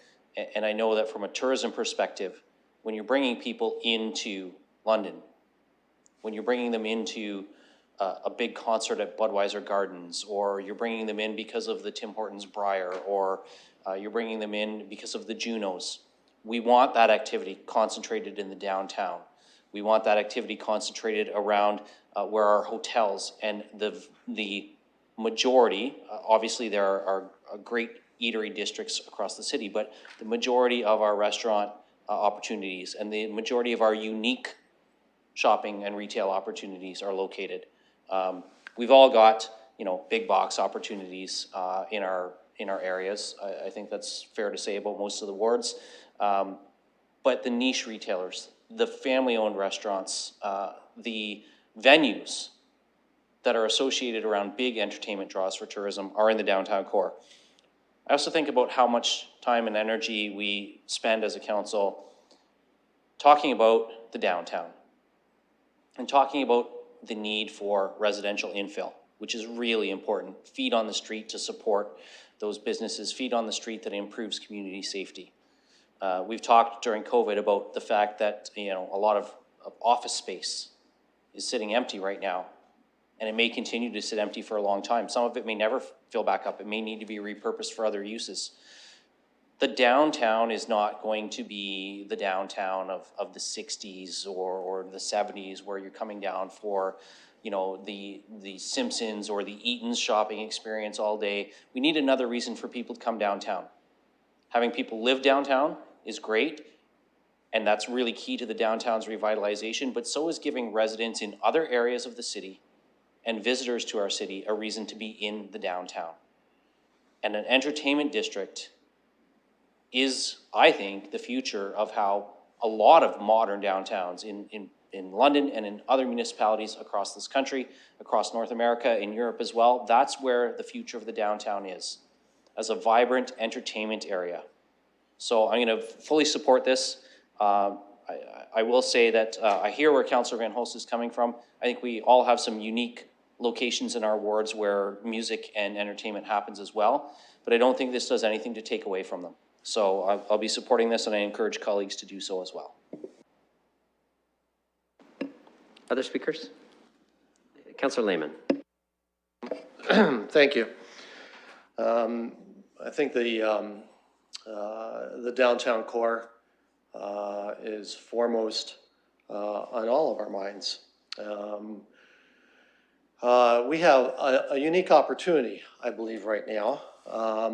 We've seen a lot of residential development happening downtown, which is very exciting.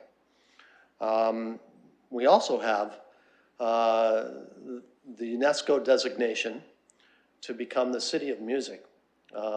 So this is an opportunity for us to proactively make use of the facilities that we've already invested in. We've made significant investment in Dundas Street, Flex Street, and in the surrounding areas.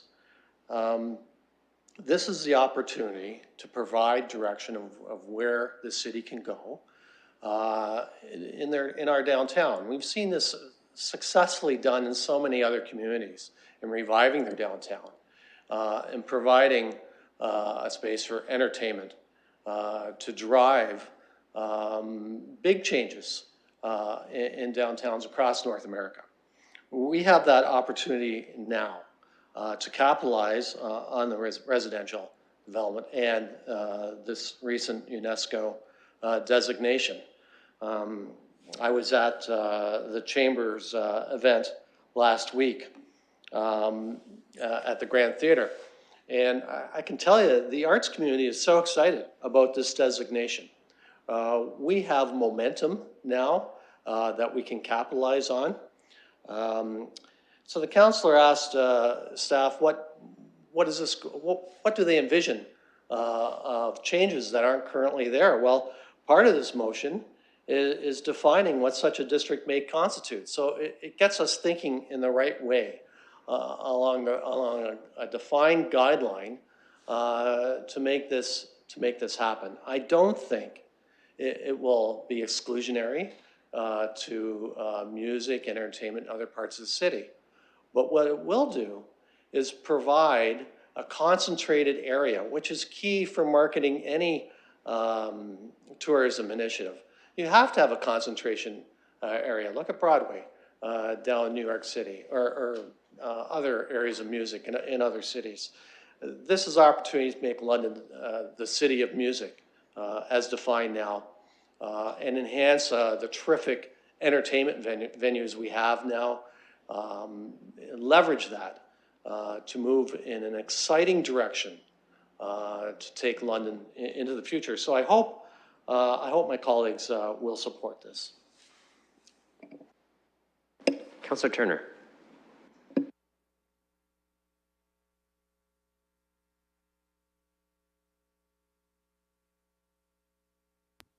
My apologies. Just trying to get all my screens working here. In the mayor's letter, number 2, you asked staff to be directed to report back on tangible actions to be taken for late spring, summer, and fall months to demonstrate how music and anyway. My concern with this is with respect to the fact that if we're looking for a music district, and this seems to preclude the idea that music can be performed indoors, and that music is kind of a year-round thing. I was just trying to pull, as you called on me, to pull up what the committee motion was, but I was wondering if you might be able to look for some comment on that, either from, I can't look to the mayor for comment, but otherwise.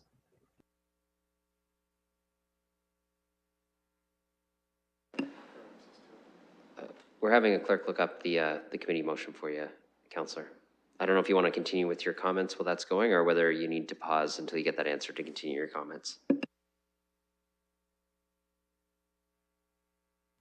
Yeah, no, I just pulled it up now, and I'm taking a look at it, and it says exactly as the mayor wrote in his letter. I think that kind of misses an opportunity. If we're going to talk about a music district, we're not talking exclusively about outdoor performance of music. We're about all the venues, the one in Music Hall, but Gardens, the Aeolian Hall, any of the numerous sites that the Centennial Hall, Grand Theater. These are all places where music can be performed and on an indoor basis and year round.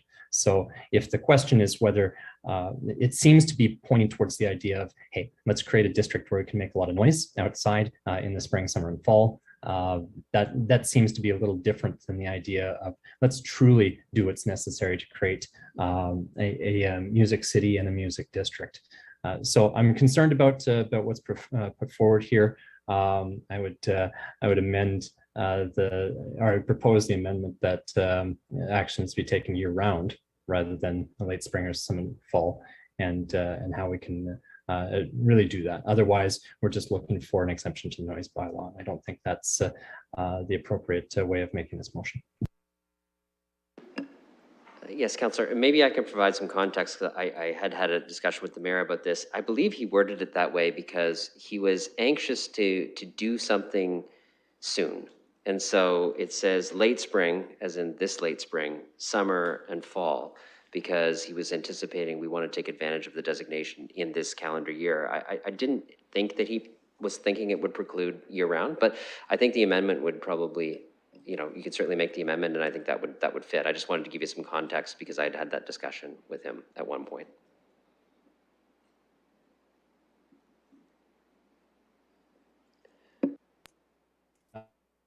Thank you, Mr. Presiding Officer. I appreciate it. Sorry, you cut out there. My apologies.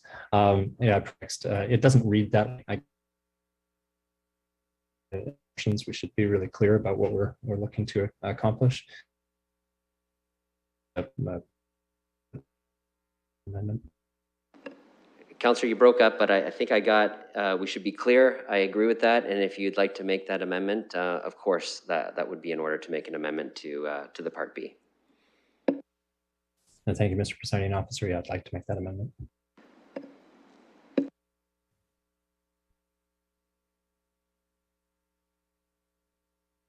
It's basically turning it into year-round. Is there a seconder for that? Councillor Fife Miller. Okay, I think everybody understands what the amendment is for, but we can have discussion on that now that there's a duly moved and seconded amendment to move it to be specific that we would report back intangible actions that can be undertaken year-round. That language will come up in a minute, but I'll look for speakers on this. Councillor Hamou, you have your hand up.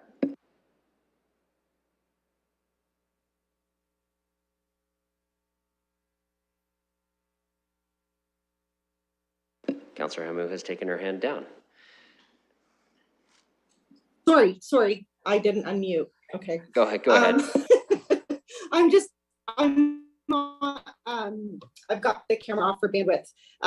So the first place I go to when I go to a city, where I look is the entertainment district. When I want to be a tourist or when I want to go to a city, the first place I look for is the entertainment district because I'm looking for hotels in an area where I don't have to take my car, where I can walk, where I'm in walking distance.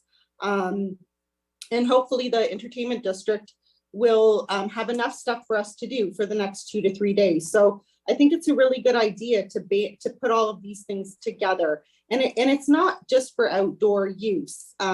It's also for indoor use. There's going to be opera houses, concerts, theaters.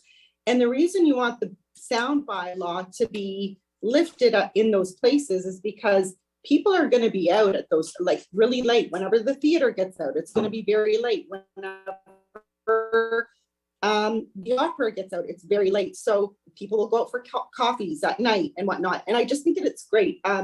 My daughter, we're actually in Casablanca, and there are people everywhere here. And what she said to me was, I wish London had a little bit of this life, where we could really partake in some of the entertainment. And so, I do think we need to kind of step up the game in downtown. And I think this is the opportunity to do so. If we put everything together in an entertainment district, make the hotels there, make all of our do all of our theater things there, our concerts and whatnot, even sports games, whatever. And just to ensure that, it's in one place, people don't have to look around the entire city for it. We bring people in. The other reason why I think it's good to have a district like this is because people do still want to have quiet areas around their house. They don't want entertainment around their houses, especially in the suburbs. So I think it's a good idea to keep it in the core area. Thank you.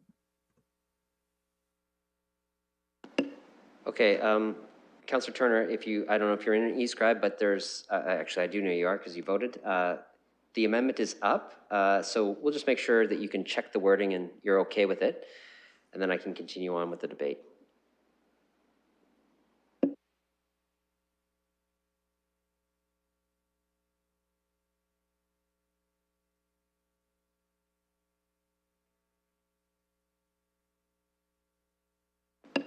Okay. Further discussion on the amendment? No, it's moved by Councillor Turner, seconded by Councillor Fife Miller. We will open that for voting, just on the amendment.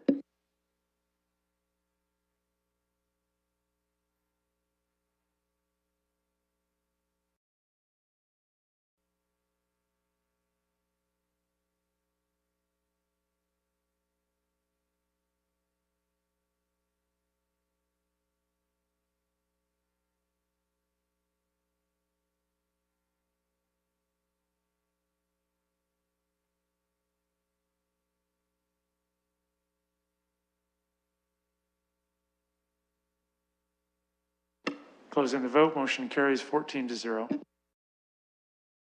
So B has been amended, and what I would like to do now, given colleagues want to separate this, is I'm going to need a mover and a seconder for B as amended, and we'll just keep the debate tight to B for now, and we'll deal with A afterwards, since we're already on to adjusting B. So a mover and a seconder for B as amended. Councillor Lewis, Councillor Fife Miller. Any further discussion on B? Okay, we'll open B as amended for voting.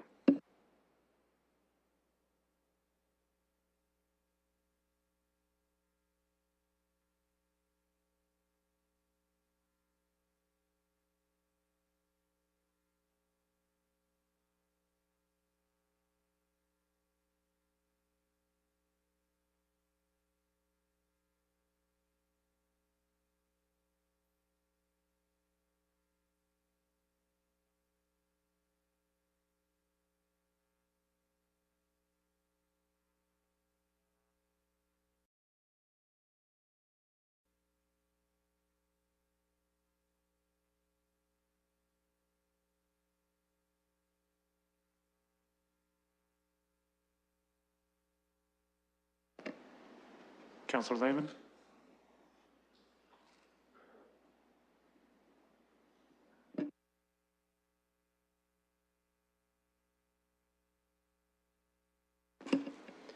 Go ahead. Yeah, I'm having trouble with the voting coming up here. I'll vote yea. Thank you. Closing the vote, motion carries 14-0. We're back to A, and I see Councillor Hopkins, you're still moving A, I presume. I am. Okay, and I see Councillor Salih, who has his hand up. I'll go to you. Thank you, Mr. Chair. I just have just a technical question for staff. Mr. Chair, you might remember, and some of the other councillors from the previous term, myself and Councillor Helmer, we moved a motion that was very similar to this, not to have a history lesson or anything like that, but happy to support it and vote for it. But I remember there's a lot of consultation, a lot of work, a lot of resources put into that. Is this really redundant of what we're doing, or am I just missing something? I didn't have an opportunity to pay attention to the planning meeting on this specific item. So maybe you guys can shed some light for me to kind of just let me know what was the difference, or what is this hoping to achieve different than what myself and Councillor Homer brought up in the past. I wasn't going to comment, but I just figured to maybe save staff the time. I'm not sure. Yes, so I'll go to staff. I recall the motion that the two of you made. I'm not sure everybody else here would. You could outline it a little bit if you want, but if staff recalls what it was, they could talk about how this might integrate with that previous motion. But maybe for the benefit of our colleagues here, you could just give a couple sentences to outline what it was that you and Councillor Helmer brought forward last term. Yeah, so I guess literally me and Councillor Remmer brought a motion to have entertainment districts in the City of London, and they consulted with tourism for people in the community, had consultations, there was people gave their feedback, there was some resistance, there was some pros and cons, yada, yada, yada. Here we are. Let's see what staff has to say, Mr. Chair. Sure, I'll go to staff. Mr. Barrett? Thank you, through you, Mr. Presiding Officer. I believe it was actually 2015, and it was a music, entertainment, culture district report that was brought forward. The councillor is correct, and the previous council adopted that. And that, in fact, and that's what I was referring to, was that report that brought forward and directed some of the changes that are in place now as it relates to the noise bylaw and some of the patio exemptions that were then further amended through the pandemic. As staff, what we see this is actually building on that with the designation of the music and entertainment district. We take the first part as essentially a confirmation and refining of that district, and then the second part, which you have already voted on, which is a more explicit description of those actions that could be undertaken to support the music and entertainment designation, the city of music designation. So it's building upon that previous report that was done. The councillor is correct. There was the definition of a music and entertainment district, and that will be a good basis for us as the confirmation, which I believe is what the Clause A speaks to. Councillor Salih? Yeah, yeah, no, that's cool. That was helpful. I guess kind of just affirmation, I guess. Sounds good, but happy to support the motion. Thank you. Any further comments on Part A? Councillor Fife Miller. Thank you, Chair. And through you, just a couple comments to add. First, I want to thank Councillor Turner for the change to include, we have a lot of great venues in the downtown that are indoor venues, and Councillor Turner mentioned a lot of them. I'd also throw, for instance, some of the churches that we have in the downtown as ideal locations that we can utilize. One comment, and when I look at A, and I see part of this process being how we integrate a music district in with a growing residential body in the downtown. And I think Councillor Hamu made a valid point when she said, you know, one of the reasons that she goes to an entertainment district is because they don't want it in their residential communities. Well, we have to remember that the downtown is becoming a very defined residential community. We have housing in and around the downtown. So part of that process has to be, how do we engage and how do we wrap those two together so that they become the package that we want it to be? And I think we can do that. I think we have logical areas in our downtown where this will work really well. But I do think it constantly means that we have to work with the community that's there to ensure that everyone sees that benefit. We know what we're going to get out of this. The city knows what they're going to get out of this. So let's make sure when we do this, we bring everybody along in that path so that at the end, this becomes the successful piece that we want it to be. Thank you. Any other speakers on A? Okay, seeing none, we can open that for voting.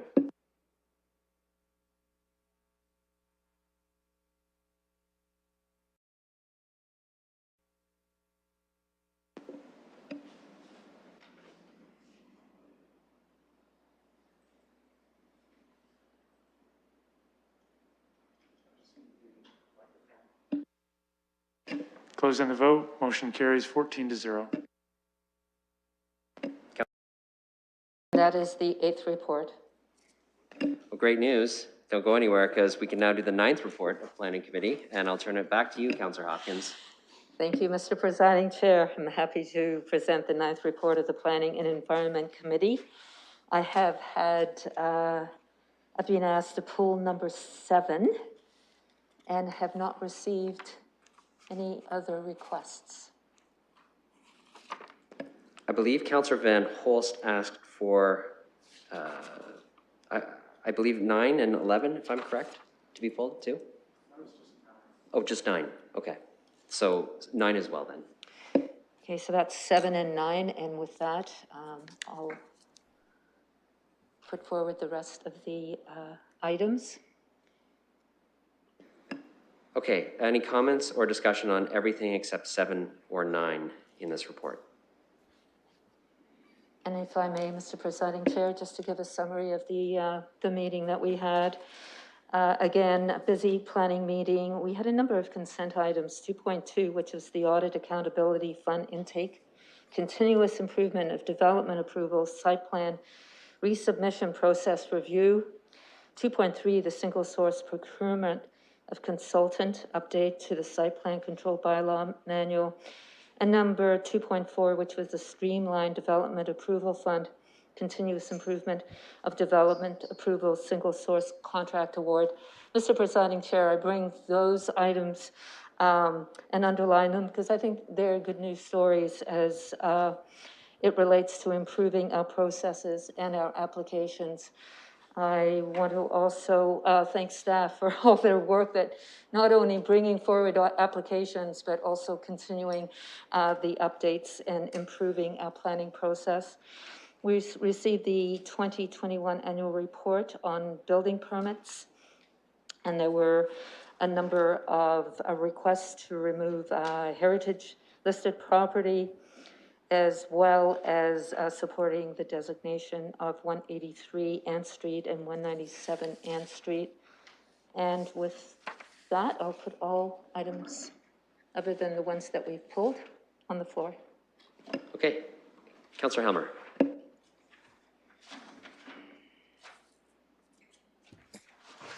Thank you. I just wanted to ask about the annual report on the building permit fees, which is included in this consent motion. And my question through the chair to staff, it's very clear from the amount of revenue that's being deferred from 2021 into 2022 that the building area has been extremely busy. We see this in multiple reports that are coming to council.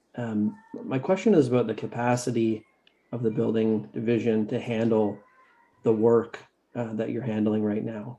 I know that you've made a number of changes to increase sort of capacity within the department, but we're just having record year after record year and really significant growth in terms of residential housing construction.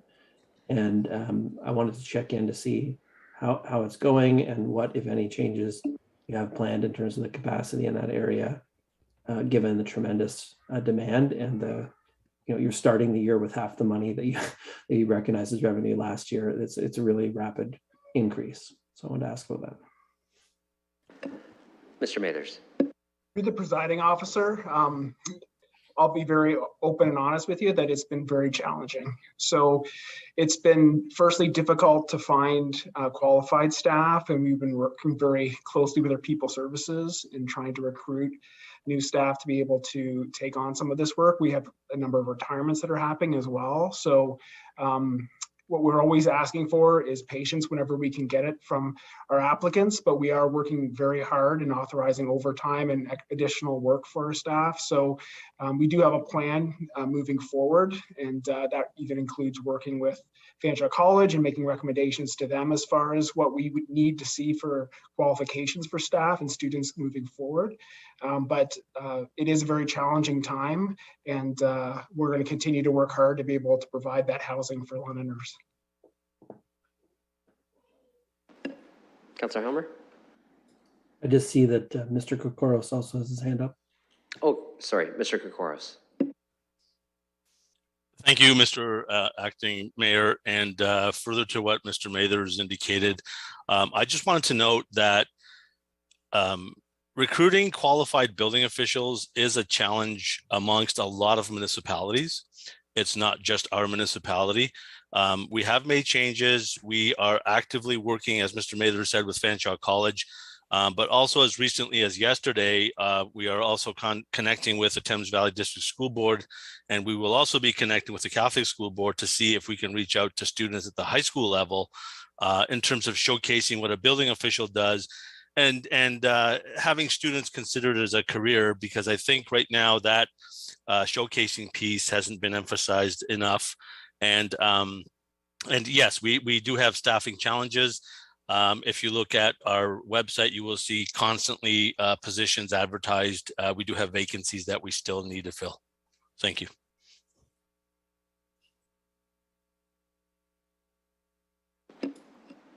All good, Councillor?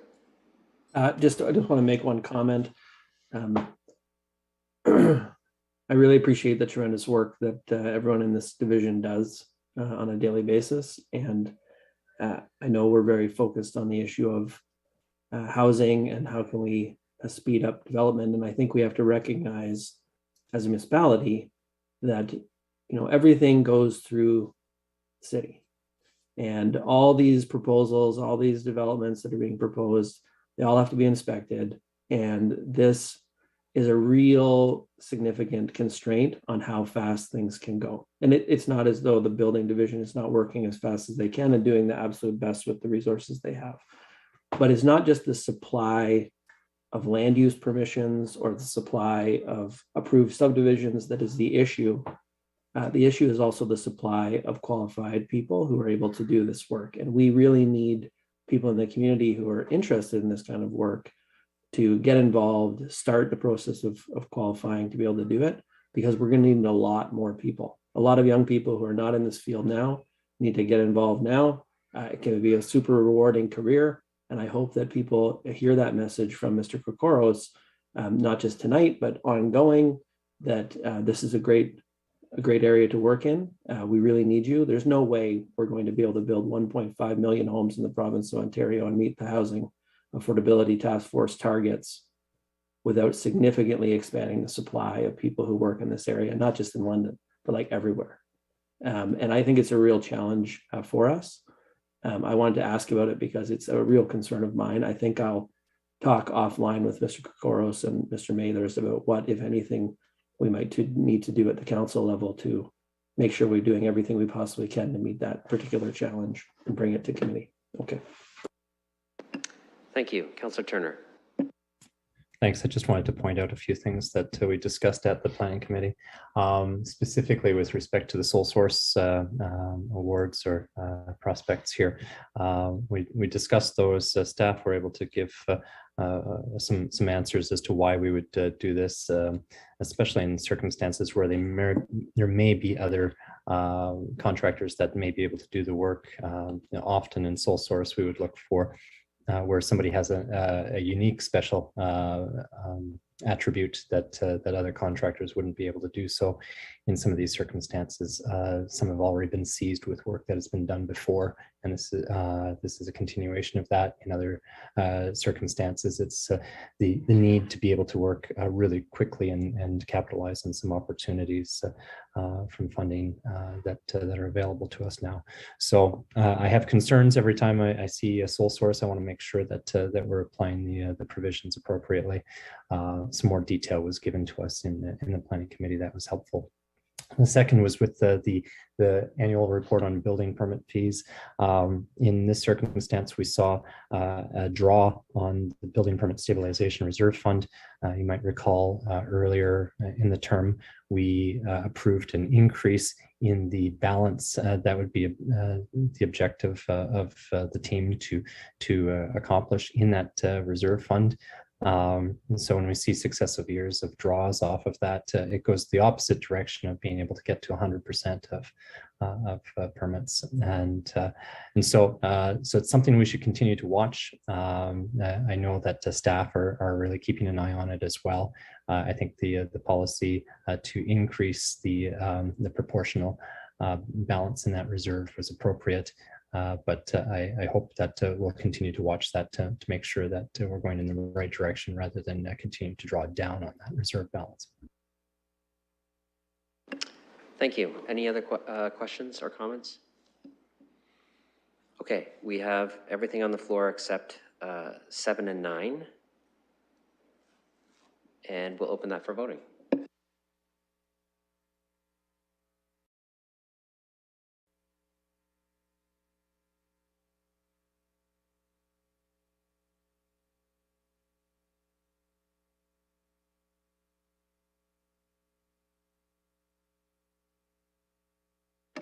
Councillor Helmer?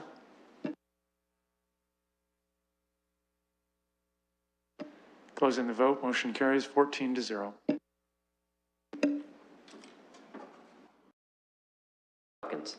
Yes, the next up item is number 7, 1055 Fanshawe Park Road West, which was an amendment to increase gross floor area for medical and dental. I did not support the motion that came from the planning committee, so I will pass it to the vice chair, Councillor Lehman. Thank you, and I'll put that on the floor. Okay, comments, questions on number 7? Councillor Turner. I'll be really brief on this. This is another one of those circumstances where we have a policy and we're going in a different direction. The applicant had come forward to us previously and asked for an exemption to the paid parking restrictions. So on this lot, we made a policy that had stated that medical dental buildings like this wouldn't be allowed to have gated and controlled parking because of the impacts it has collaterally on the neighborhoods and people trying to avoid parking costs. So that came out of an issue that was encountered in my ward sometime prior to my terms on council. the applicant had come forward to us a few years ago and said that their business model didn't work unless they had paid parking. And now they're looking for an exemption to our office space policies, which are meant to try and consolidate office within the core, and asking for more square footage than would be allowed normally under these policies. Some discussion and debate that happened in committee was talking about trying to place office, medical, dental in places where people live. That makes sense, except the thing about medical dental is these aren't necessarily clients of, or the clients aren't necessarily residents within the neighborhood. They're traveling there and they're moving by car. And in this case, they might try to avoid the parking in that lot because there's already gated parking. The other part in consideration is that we also need to have services in the core. So during the debate, it was raised, well, it makes sense that we would have office buildings, but not that the medical dental provisions within the commercial policies shouldn't really apply, because this is a different category of commercial than say a law office. So it makes fine sense for somebody to go to a law office downtown, but they can't go to one out in the suburbs, which they can. But the reverse is true here. Sure, we can have medical dental out in the suburbs, but we're not going to try and consolidate or at least apportion some medical dental in the core as well. I think that's important in our policies, because when we take a look at what's happened in the core over the past couple of years, we've seen a fairly significant attrition of businesses as a result of COVID. There's a lot of boarded up buildings downtown. The core needs our help. And these policies are things that help the core, that help to wherever we have those opportunities to prevent those businesses from moving out and help encourage businesses to move in. If we don't adhere to these policies, then it really weakens our position on that front. And one of the things that I think we should put our minds to, and I've mentioned it before, in Calgary, when the kind of the oil bubble burst a little bit, there was a fair exodus of corporate offices from their core. And the amount of movement out of their core ended up really dropping the amount of revenues in the commercial class by quite a bit. And that required them to shift their ratios to put the burden on residential. And we might be facing the same thing. And so we want to move really cautiously. Is this, we heard from staff that this probably wasn't so much a hill to die on, but it's certainly one of those things I think we want to consider.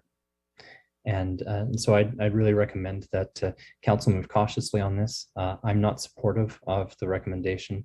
I think they can build within the limit if that's what they wish to do. And I'd really encourage them to do so. Thank you. I have Councillor Lewis next. Thank you, Acting Mayor, and through you, colleagues. I really encourage you to support this. You know, I want to, and I don't say this to try and engage in cross debate with Councillor Turner, but typically when somebody visits a law office, they might visit once, perhaps every 5 years, 10 years. I mean, there may be people with more need to get to a law office than that, but the average resident in London isn't going to a lawyer terribly often.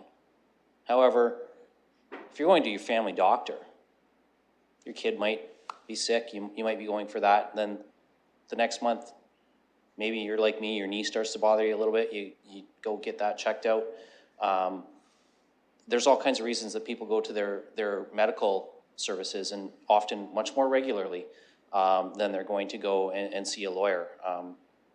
In fact, I know I need to go see a lawyer soon. I need to update my will. And I will come down to a downtown law office to do that. But when I go to my family doctor, I'm going to one in my neighborhood. We heard from the ward councillor that there has been no issue with complaints about street parking and people avoiding the parking fees.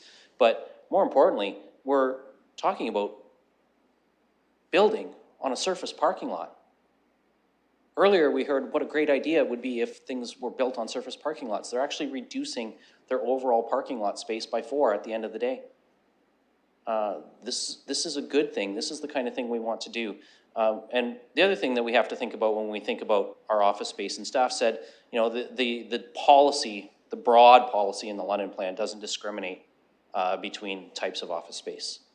And yet we know that office spaces are different, right? Somebody who's working in perhaps a banking tower downtown, like TD, only is gonna need a small cubicle space that they're working in for the day, and then they go home. A doctor's office is going to need 2, 3, perhaps 4 patient staging rooms where individual patients are sitting waiting for their turn to see the doctor. So they're taking up a lot more square footage for one doctor to be servicing patients than you're talking about somebody in financial institutions or law professions or things like that in their law office, where they're typically working in a much smaller overall square footage footprint. So we did hear staff say that, you know, while there's some zoning that looks at the different office uses, it's not actually reflected in the broad London plan. We heard our staff, and I don't want to put words in Mr. Barrett's mouth, but, and he can certainly correct me if I'm wrong, but he said something to the effect of, this is not a significant rewrite of the London plan or an undermining of the London plan, something to that effect. It's fairly minor in terms of the overall square footage that we're adding out in a neighborhood where people can choose to walk to their family doctor or bike to their family doctor if that's an option for them. Yes, some people are still going to drive. But imagine if we said we can't put any big medical offices out in the suburbs. Everybody's got to come downtown. I don't think that that's the sort of thing that we want to encourage either, particularly when we've got a climate emergency action plan where we want to discourage vehicle trips.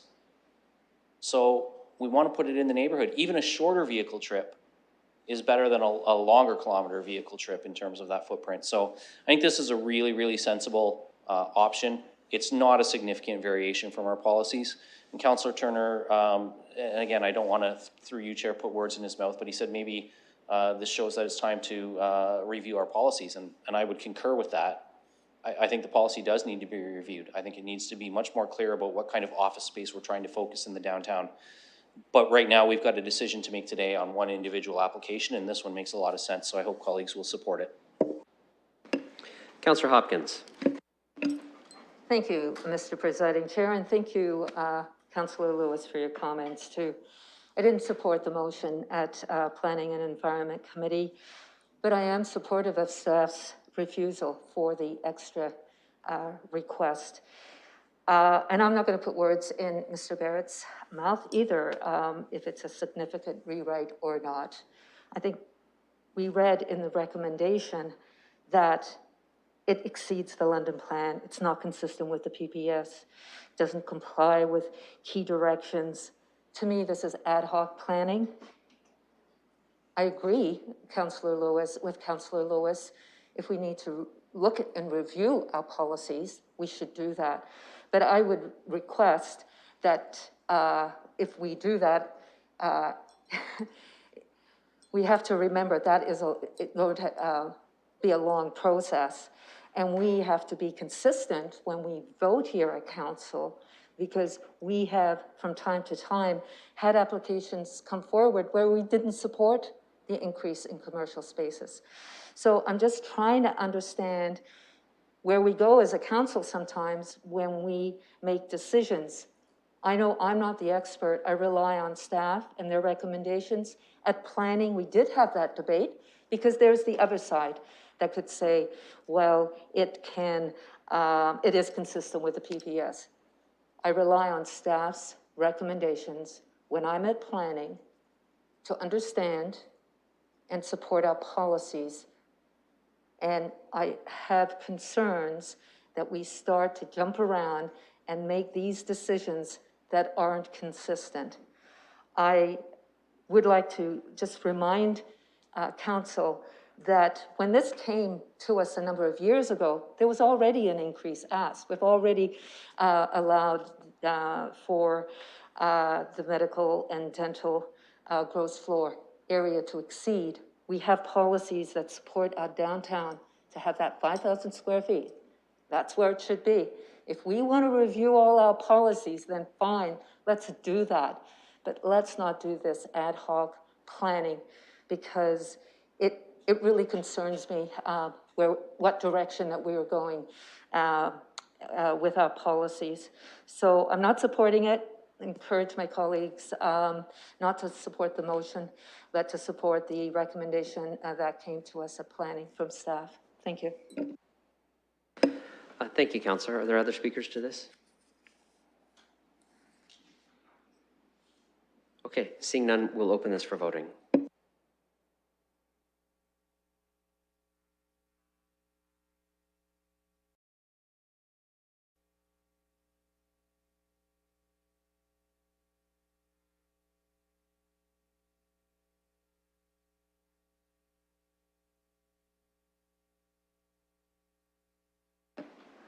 Closing the vote, motion carries 9-5. Councillor Hopkins. Thank you. I would like to now put number 9 on the floor, which was a referral back for 3.3, 64, 86 St. George Street and 175 and 197 Ant Street on the floor. Councillor Van Holst. Thank you, Mr. Chair. And my question through you to staff was just regarding the crash wall and whether or not that was something that is generally done in as a site plan. So it seems like we want to do that for in the zoning portion of it, but I was unclear about that. So if I could get an answer from staff. Maybe I can start with Mr. Barrett. Thank you. Through the presiding officer, the issue of the crash wall, the reason why it was recommended that it actually be considered as part of the zoning is because how that matter is addressed could have implications on both the design, the setbacks, and the heritage features, all of which were items that were significant issues in the that staff had identified in the report. So for that reason, it couldn't be something that that could be set off to the site plan process. It's something that we would need to consider as part of the actual zoning, because it would have an impact on all of those matters.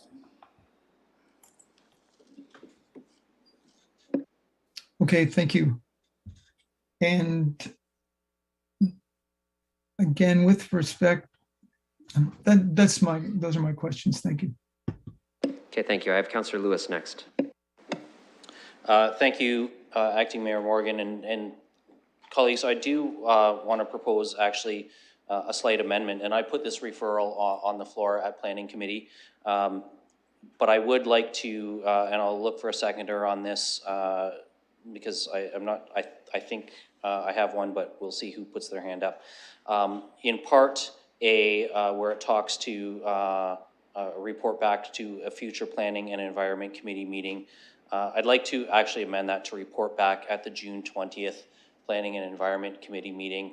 And I can advise colleagues that I have spoken both to our staff with Mr. Barrett and to the applicant in regard to that timeline, and both are amenable to seeing that timeline in the referral back. So if I can get a seconder first, I might share a little more information on that once I have a seconder.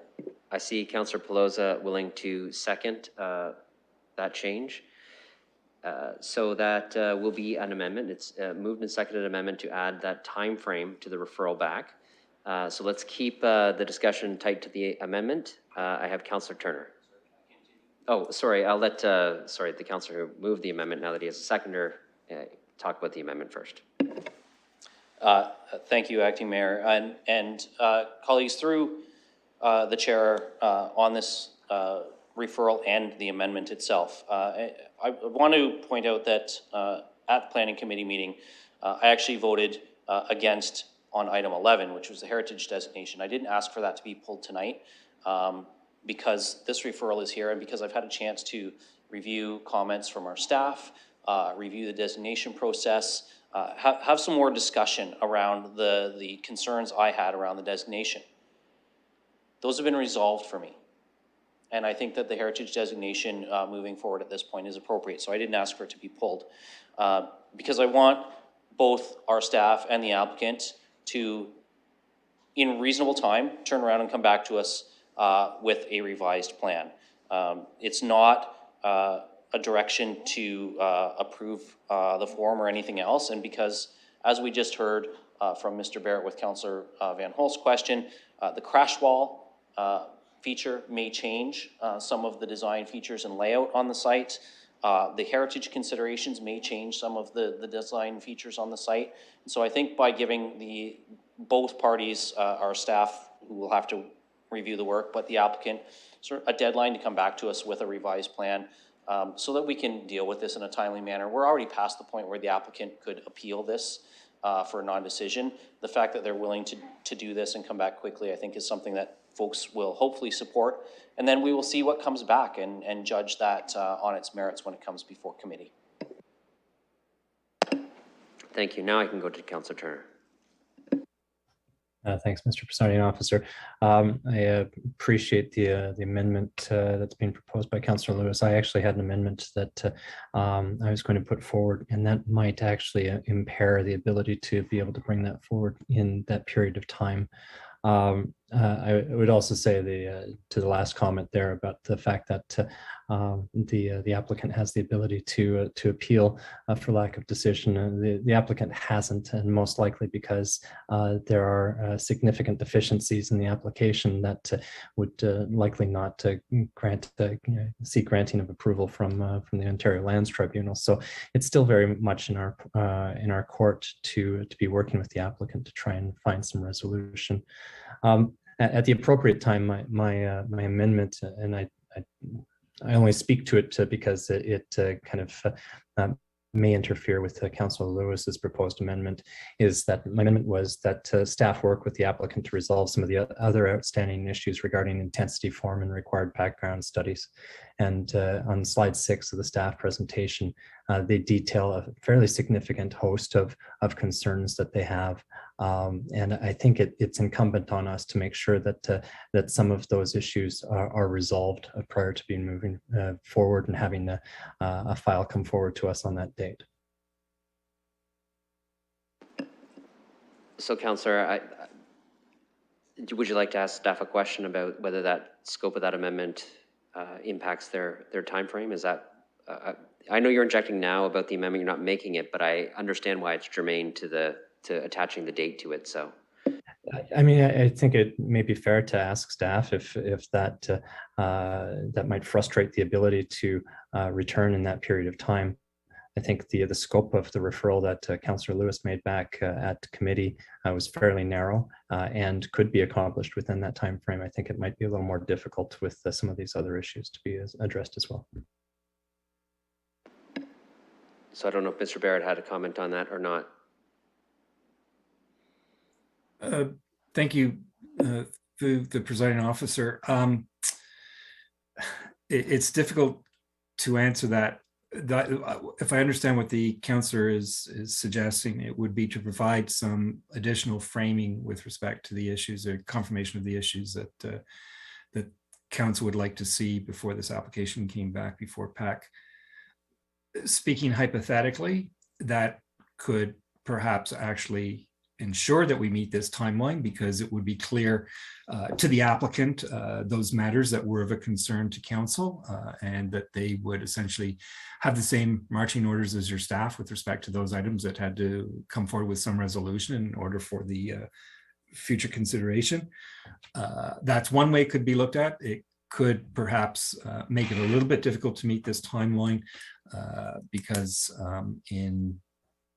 I would suggest with the increased specificity, it might lead us to spend a lot of time on those matters and not consider the other matters that have also been set forward. So I really can't answer how that would work out. It could work out, like I said, quite positively, because it sends a very clear message as the matters that council deems to be important. But having said that, it could add to the timeline because council has said these issues are important. We need to have a bit more time to work on it. I could advise that a bonus is a request for bonusing is underlying this application. So even without specifying the date, we would have to be back before you in July in order to ensure that we get a council decision prior to the ability of council to enter into bonusing agreements.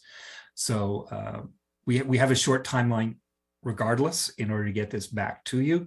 The specific timeline is suggested by the ward councillor. He did consult with us, and I did advise him that we could certainly work within that, but I also advised him that there was that larger time constraint that we were all working under anyway, and we would have to be back to you before the middle to end of July in order to ensure there was a council decision.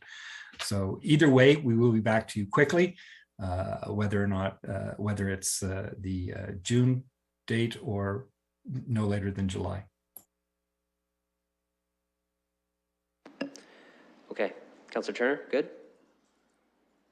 Yeah, that was helpful. Thank you. Okay. On the amendment, any further comments or questions? Okay, then we'll vote on the amendment.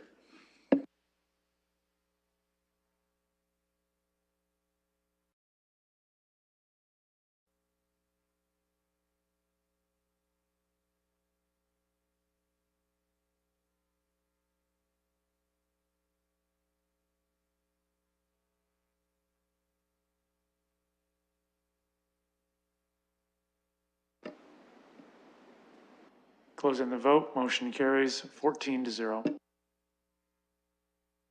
Okay, now back to the main motion as amended. Because it's as amended now, I just want to check with Councillor Hopkins. Are you willing to move it still? Yes, I am. Okay, I need a seconder because it's an amended motion. Okay, debate. Oh, Councillor. Okay, well, you guys, Councillor Lewis beat you to it. Councillor Pelosi, sorry. Now debate on the motion as amended. Councillor Turner. Thank you, Mr. Presiding Officer. So when we had the debate, I appreciated the opportunity that Councillor Lewis put forward to have this referred back to staff to address a couple of these key issues. Staff in their recommendation for refusal were fairly numerous in the points of concern with the inconsistency with policy and our official plan. And the rail conflict was a pretty significant one because there's a life safety aspect that comes into effect with that. As mentioned, addressing that rail conflict also impacts form and lot coverage. So perhaps that starts to address some of these other concerns. The heritage question, we'll talk. In fact, actually, I don't think we will. We separated that, and we didn't separate that out. But the designation discussion was helpful because I think what the applicant came forward with had a lot of reasonable recommendations for recognition of the heritage features on that site. So what's left, though, is a question of built form. It says the built form does not provide a significant setback along George Street and does not retain the low-rise residential character along Ann Street or George Street. I think there's probably room for middle ground on this, but there are explicit policies that, explicit, like it's not even just a general policy, a very explicit policy about how any building on this site would reflect and interact with George and Ann, or St. George and Ann. So I think there needs to be some recognition of that. This isn't a question about whether something gets developed here or not. This is part of the high density residential overlay. And so it's clear that there will be high density here. It's just a question of trying to meet that consistency. Intensity over intensification of the site with reduced front, exterior, and rear yard setbacks of 0 meters. Like that's quite a departure from what's permitted on the site. A landscaped open space of 0% and an increased lot coverage of 97%. I'm reading from a staff report here, providing no release for building setbacks, stepbacks, or opportunities for buffering. So these are things that can be addressed.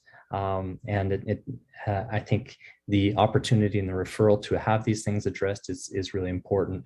So I would like to make the referral to include on A, that staff also work with the applicant to resolve outstanding issues regarding intensity, form, and the required background studies. And that was the other thing that I didn't mention, is that groundwater requires a hydrological study, hydrogeological study for the impacts, and that's mentioned in staff report as well. Those are important things before we greenlight development, and usually part of a complete application. If we don't have those in hand, it's really premature for us to say, yeah, go for it. So I think with those things in hand, we get ourselves to a much better position to move forward with the permitting and approving the application as it comes. Okay, so you're moving an amendment to add that into, I think the clerks can find the appropriate spot, but I think you said into part A. Oh, okay, they've got some language. Do you want to read out the language then so I can ask for a seconder? I just want to make sure people know exactly what it says. I'll defer to Ms. Westlake Power, who can confirm that it's an e-scribe and read that out. Thank you. Through the chair, the amendment, or the, the proposed amendment reads as follows: that clause 3.3 part A be amended to include the following, quote, and that staff work with the applicant to resolve outstanding issues regarding intensity, form, and the required background studies. Okay, good with that language, Councillor Turner? Okay, I'll look for a seconder now then. Councillor Hopkins. Okay, amendment moved and seconded. I will start a speakers list on this particular amendment. Any speakers? Councillor Lewis. Thank you, Acting Mayor. And through you, I'm hoping that you'll allow me to ask through you, Councillor Turner, just for clarification, in the language where it says, and that staff work with the applicant to resolve. I believe his intent is that the aim is to resolve, knowing that there may still be some things in the application that will come back that staff may say is a reason for refusal and the applicant doesn't want to necessarily address. So we may not resolve them, but the aim is to resolve them. And I just want to make sure to get a little clarification on the intent. I'll allow the question through to Councillor Turner for clarification on his amendment. Thank you, Mr. Presiding Officer, and thank you to the councillor for his question. I would agree that's fairly reasonable. I would expect that there's some discussion. I would expect that there is some movement, and I would expect that council at the end of the day has the opportunity to review and decide whether that movement has been sufficient. Okay, any other questions on the amendment? Okay, we'll open the amendment for voting.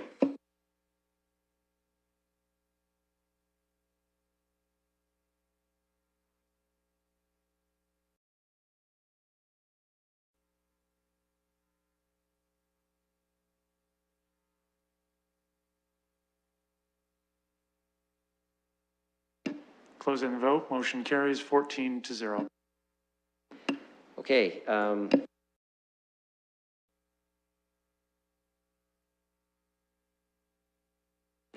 So now that we've amended it again, I need a new as amended mover and seconder. I'll have Councillor Fife Miller and Councillor Lewis willing to move and second the as amended, newly as amended amendment. Main motion now. Okay, so everybody knows what's on the main motion. Are there speakers to this as amended, now twice motion? All right. Okay, we'll open it for voting then.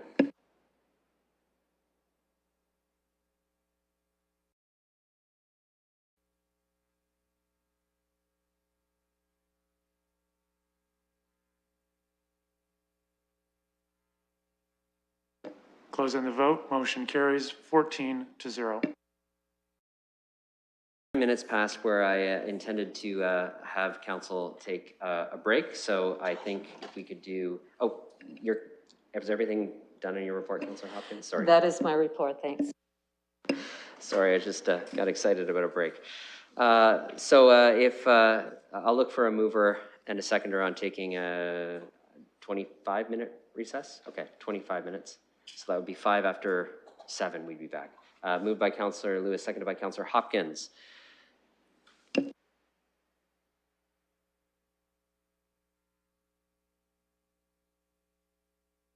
I want to do it by hand so we don't waste the time. All those in favor? That motion carries. Thank you.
Okay, let's do a quorum check.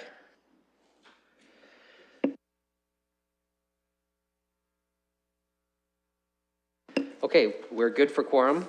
So we are now on to 8.4, which is the 6th report of Community and Protective Services Committee. I'm going to turn it over to Councillor Cassidy to present the report.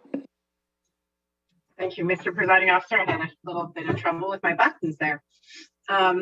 So I will put the report on the floor. I've been asked to pull items 6, which is 5.2 from the committee report, and 7, which is 5.3. So all items 1 to 9, except for 6 and 7. Yes, and I believe Councillor Hillier wanted to declare an interest on the deferred matters list, a component within that. So if we could do 8 separate too.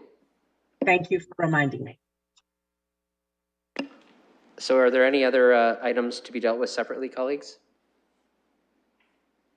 Okay, I'll turn it back over to you, Councillor Cassidy. Thank you, Mr. Presiding Officer. I just did want to point out item 3, which is 2.2 from the committee report, and it is the winter response program. We got an update from Mr. Dickens on that.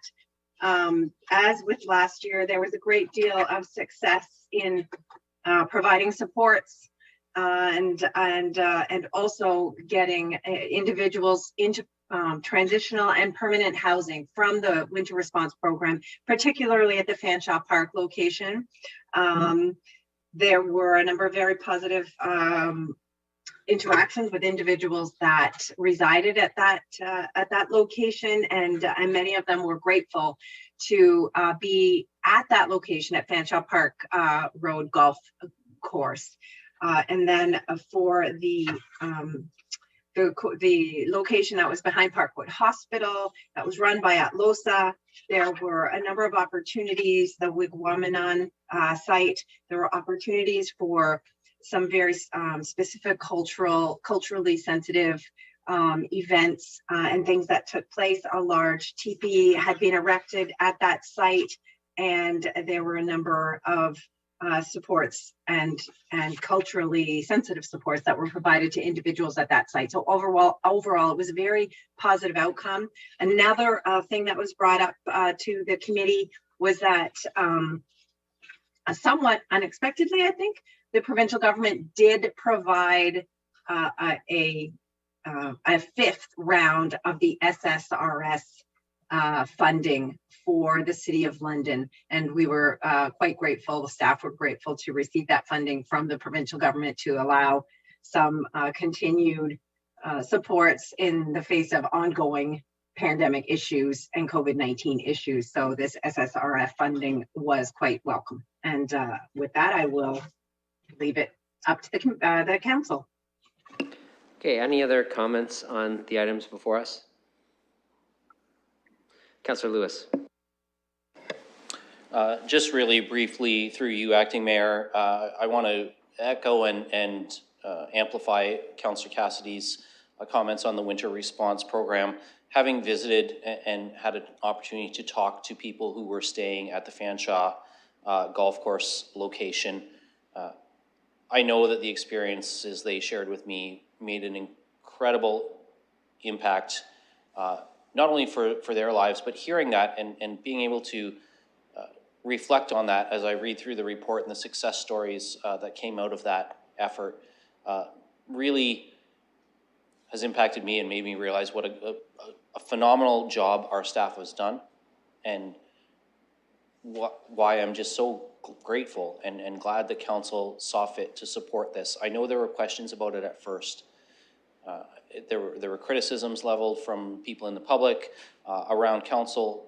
There were members who had questions about the advisability of that location, and yet in the end, our staff had a really good plan, which turned out to have a really tremendously positive impact on people experiencing homelessness. And the results speak for themselves in terms of the number of people who were made housing ready, who had ID replaced, who had income taxes filed, who returned to work, who returned to education because they were able to be supported in an environment like that. So to Mr. Dickens and Mr. Cooper and Ms. Kramers and all the staff that were involved in that, a really heartfelt thank you for the positive impact that they've made in our community. Any other speakers?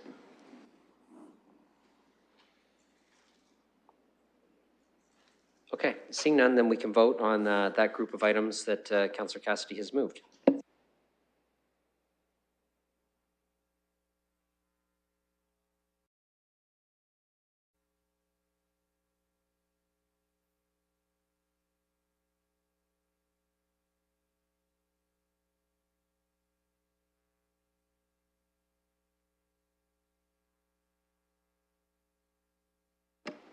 Closing the vote, motion carries 14-0. Councillor Cassidy.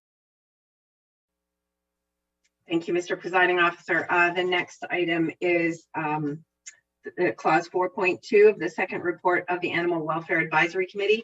Committee voted to receive that report.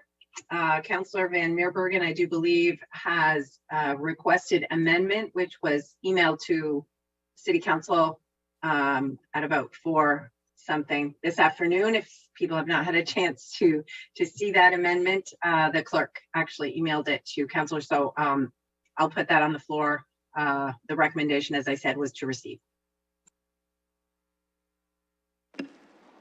Okay, so the recommendation to receive is on the floor. I'll look for speakers on this. Councillor Van Meerbergen.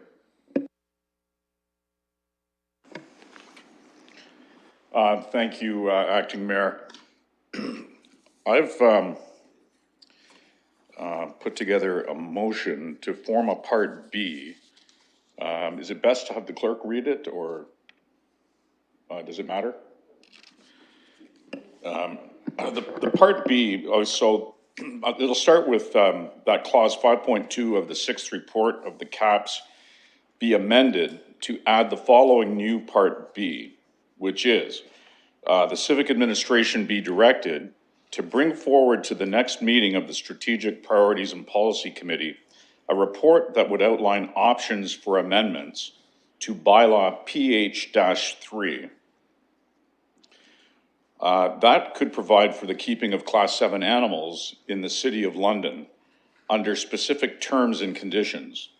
It being noted that such amendments could include, but not be limited to, the following: an accreditation and or regulation mechanism for specific types of facilities, amendments to the Class 7 animal definition to differentiate between animals born in the wild from those born in captivity, and or exceptions in the class, educational facilities, a specific delegated authority to civic administration for PH-3 exceptions to prohibited animals under certain conditions. So essentially, this is basically to provide a mechanism in the animal control bylaw to... Councillor, do you mind if I look for a seconder first? Oh, sorry. Yeah. Yes, Acting Mayor. I believe Councillor Hamou will be seconding. Councillor Hamou, yes? Okay, you have a seconder, so you can continue with your comments. Thank you. So essentially, we're asking staff for a report to come back as to how and what the possibilities might be to provide a mechanism in the animal control bylaw to accommodate worthwhile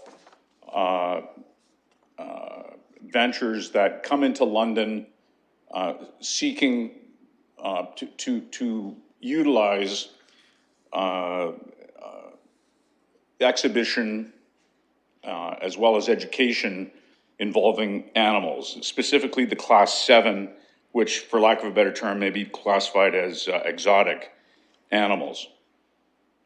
Now, for example, we look at the Reptilia, who has been operating for 27 years in Vaughan, and they've been doing it with building up a wonderful reputation. They're first class. They've won numerous awards. They have veterinarians that are on staff. They work very tightly, very well with the various school boards in the area.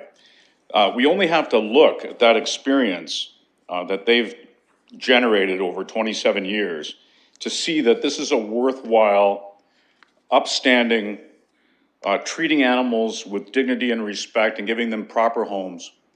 None of them are from the wild. Many of them are animals which are rescue animals, animals which have been abandoned by private owners, private home owners who keep them in their homes and then turn them loose. So they provide a real service on a number of fronts. As mentioned, the educational aspect, they're very strong in that. And not to mention the draw that it pertains, the draw that it generates. And as we've seen in Vaughan, people from all over come to this type of a facility, and the same can be true for London. And so, again, what we're looking for here is a mechanism that allows for these Class 7 animals to be cared for properly and to help benefit the community at large. And as I mentioned at the committee, what would we do if Ripley's, and I'm sure many of us have been there or heard of it, the Ripley's Aquarium next to the CN Tower, what would we do if a Ripley's said to London, we want to come to London, but we can't accommodate them because we don't have a mechanism in our animal control bylaw to facilitate that. So this is something that needs to be done so that we have a working way to accommodate opportunity and bona fide opportunity when it comes to London and for Londoners. So I would ask for your support on this. I really do believe that we can demonstrate by taking this step, getting the ideas back from staff. The city of Vaughan has done this with their animal control bylaw, and a copy of which, at least the extract, is part of our agenda today. And so there are different ways this can be approached, but I think it should be approached. We want to show that good ideas can come to London and they don't simply die. We can actually embrace them and work with them and bring them to fruition to the benefit of all. So I'd ask for your support on this, and thank you. Okay, there is an amendment on the floor. I'll look for speakers. Councillor Lewis.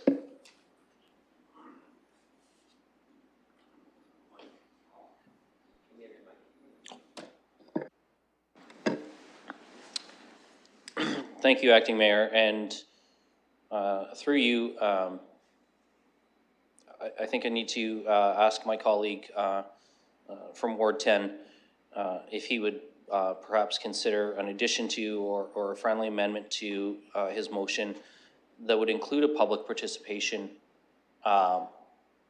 component to this. And I'll look to the clerk, and I know that the chair is consulting with the clerk now to see what the process would be on this. But the reason I rise and raise this is because you know, we're looking for a referral back to staff to then come forward with some potential bylaw changes that we could select from. I'm not going to predetermine whether or not I might support those. You know, but what I don't want to do is make these changes without hearing from Londoners. And that's a really important piece of this to me, because this debate right now really is around one particular applicant and one application that's coming forward. We've heard from some delegations that came to Community and Protective Services, but there is a little bit of a difference between people asking for delegation status to speak to an agenda item and actually putting out a public participation meeting. I think it's really important that Londoners have a chance to weigh in on this. I've heard from a few constituents, people on both sides of the issue. I'm not decided myself as to whether or not this even needs to have any changes to accommodate this or future applications, but I don't want to make that decision without hearing from the public. Councillor, I know you asked for the possibility of a friendly amendment. At council, that's not possible. There can be an amendment to the amendment, which is in order. Although I will say the person who moved the amendment can't make that amendment, so someone else would have to. So thank you for that clarification, Acting Mayor. I would like to make an amendment to the amendment then that would incorporate a clause requiring a public participation meeting be held. Okay, and I see Councillor Lehman willing to second that.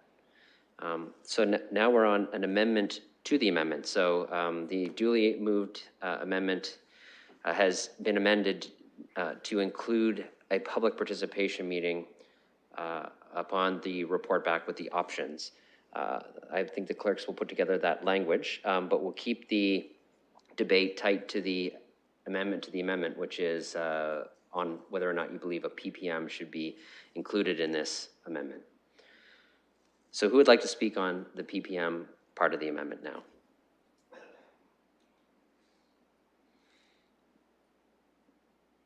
Okay, if I don't see any, then we can vote on adding a PPM to this amendment.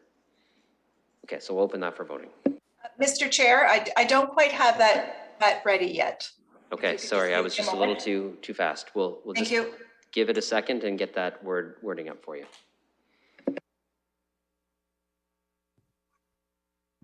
Councillor Turner would like to debate it, so the time has been valuable. So go ahead, Councillor Turner. Well, I'm just looking to help fill time, if I might. I would think that any changes to a bylaw would require a public participation meeting. Is that not incumbent in a review of a bylaw? I think it would be really difficult for us to do unilaterally, from my understanding of how we affect bylaws. Is that not correct? That I'll have to go to our staff for the answer. And so I'll go to the clerk. Through Mr. Acting Mayor, it's not always required. However, in this circumstance, it would be recommended under the public notice policy. And as you point out, a bylaw of this nature may require it. Okay, thank you. That's helpful. I appreciate the motion from Councillor Lewis. I think if there's any debate about this, then it absolutely needs to go to the public. I think Council has visited this a number of times and arrived to the bylaw that exists currently for good and fair reasons. So I think it's important, but I think that the bylaw as it stands is pretty solid and has evolved to the point that it is. Okay.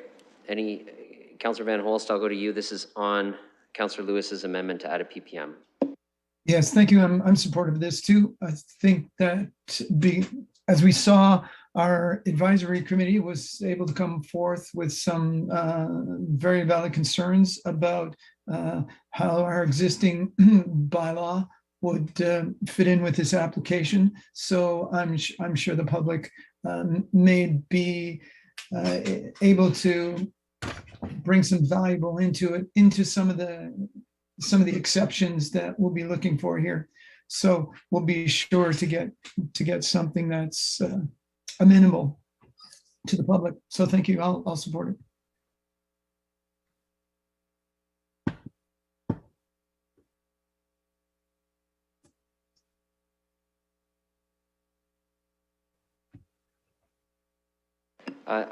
The clerk has some additional information, given that we're now adding a public participation meeting that is helpful for council, given the direction of where this was intended to go. I'll let the clerk explain. Thank you, Mr. Acting Mayor. As I understand it, this was to go to SPPC to accommodate a quick turnaround. As you're no doubt aware, that the mandate of Community and Protective Services encompasses animal services, and for a PPM, the next caps would be on May 31st. I don't know if Mr. Katolik wanted to add anything to that or not.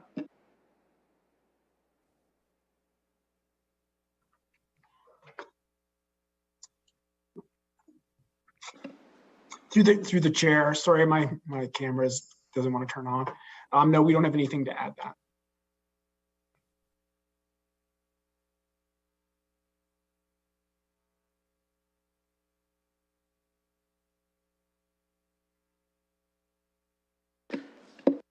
So the way we're going to handle this is we're going to vote on adding the public participation meeting, which will then return us to the regular amendment. And should council decide that SPPC is no longer the appropriate committee, we would deal with that through an amendment after this amendment is dealt with. Okay, so further comments on the amendment. It is now up in an e-scribe.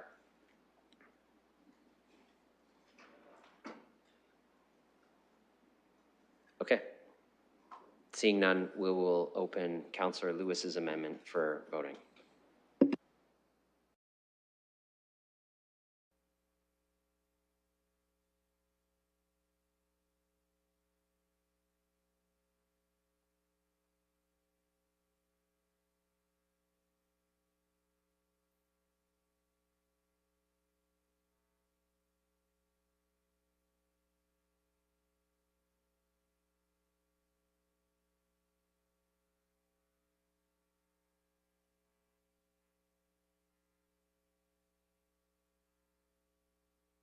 Councillor Hopkins?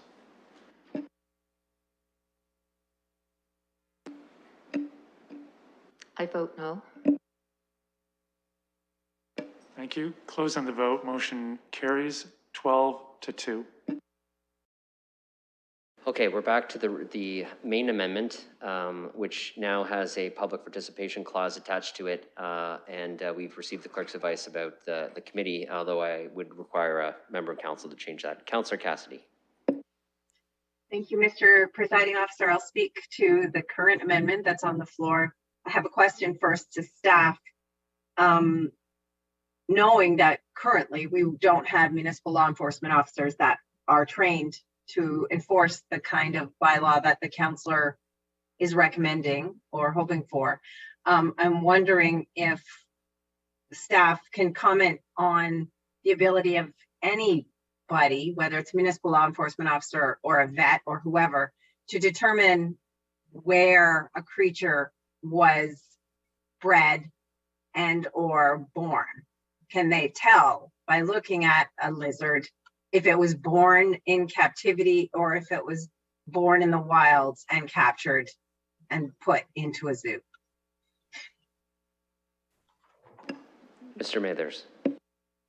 Through the deputy mayor, from what I understand, that's not possible. Usually this is based on the provenance of the actual animal with any kind of background information you would have on them. So if it was some kind of records that were maintained from when they were originally picked up. So that's what we'd be looking for in these types of cases. But from what I understand, just by looking at an animal, it would be difficult to identify whether they were from the wild or where they were from captivity. Thank you, Mr. Presiding Officer. Thank you to Mr. Mathers through you. So I will not support this. This came to committee. We did go in camera at one point to get some advice, I think, on this matter. When we came back in public, there was no appetite from anyone on committee, at least nobody on committee put a motion forward to make any exemption to the bylaw. So my assumption as chair was that committee was satisfied with the bylaw as it exists. There's been a long gradual evolution in the City of London towards more humane practices towards animals, going from our catch, spay, neuter, and release programs for stray and feral cats who in the past would have been euthanized, a no-kill policy for animals in shelter like cats and dogs, and also this bylaw itself. There have been little zoos in London in the past that caused some concerns for Londoners, and Londoners spoke. This is going back many, many years, certainly before my time on council, and spoke in a pretty united voice that they wanted to see A, humane practices towards animals in London, and B, to not allow these kinds of holding and capturing and displaying animals for entertainment. I think we would be taking a very large step backwards if we were to allow for exemptions in our bylaw, the bylaw that was created, as Councillor Turner said, with a great amount of public input and a great amount of public concern for the welfare of animals within the city limits of the City of London. I'm not interested in going backwards. I don't think that this is the huge tourist draw that some people have said it would be. And I don't think that the cons outweigh those pros. Even if that is a pro, the cons do not outweigh the pros in this situation. I urge this council not to take us backwards. We've been progressing in little steps every few years on council, including in our last term of council when we made changes to the bylaw to no longer allow the sale of purpose-bred puppies and kittens within the City of London. Within the City of London, at pet shops and such, you can only buy rescued animals. So we continue to make progress in this area of animal welfare, and what is being proposed tonight in this amendment is a huge step backward. Please, I urge council, do not support this amendment. Thank you. Other speakers? Councillor Helmer. I'm not going to support the proposed amendment for two reasons. One is I don't think there's a need to allow the keeping of these animals we're talking about in the City of London beyond what's already allowed in the bylaw, which is quite restrictive. Just to be really clear, the animals we're talking about are bears, wolves, coyotes, crocodiles, alligators, bobcats, lynx, mountain lions, cougars, tigers, lions, monkeys, foxes, skunks, kangaroos, eagles, hawks, elephants, weasels, raccoons, venomous lizards, venomous snakes, venomous spiders, a whole bunch of birds that are already outlawed by the Migratory Birds Convention Act, and a bunch of animals who are already prohibited by the Fish and Wildlife Conservation Act. We don't need to allow the keeping of those animals on a broader scale in the City of London. I think it's a bad idea, so I don't think we should have a public participation meeting. A second reason for not supporting it is the way that it is being introduced. It's very clear at the Community Protective Services Committee meeting that this one particular business wants an exemption from the rules as they are now for everybody so that they can do what they want. And although I guess I can understand why the councillor who represents that area wants to change the rules to allow this proponent to do something, I think it's a really inappropriate way of doing it. There's opportunity at the committee to bring this up. We've been talking about this issue for a while. I mean, I guess, you're certainly allowed to bring it up at the council meeting, but I think it's a really unwise way of going about making a potential change like this. I supported the idea of a public participation meeting because certainly if we're going to look at making a change to this bylaw, we would have to have a public participation meeting to hear from a wide range of people on the issue.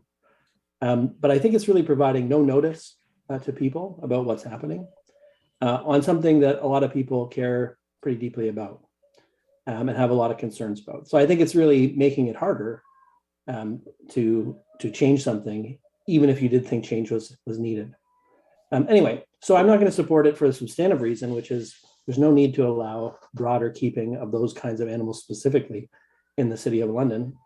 And second, for the procedural reason of I just, sending it to SPVC and trying to do it in a rush to help out this one business that wants to operate in this way when the rules don't allow it right now. I don't think that's a good idea either. Councillor Hopkins. Yeah, thank you, Mr. Presiding Chair. And I won't be supporting this, definitely not. I have a grave concern on the process that we're taking right now. I've just read the email, and now we're looking at a report back to change our bylaws.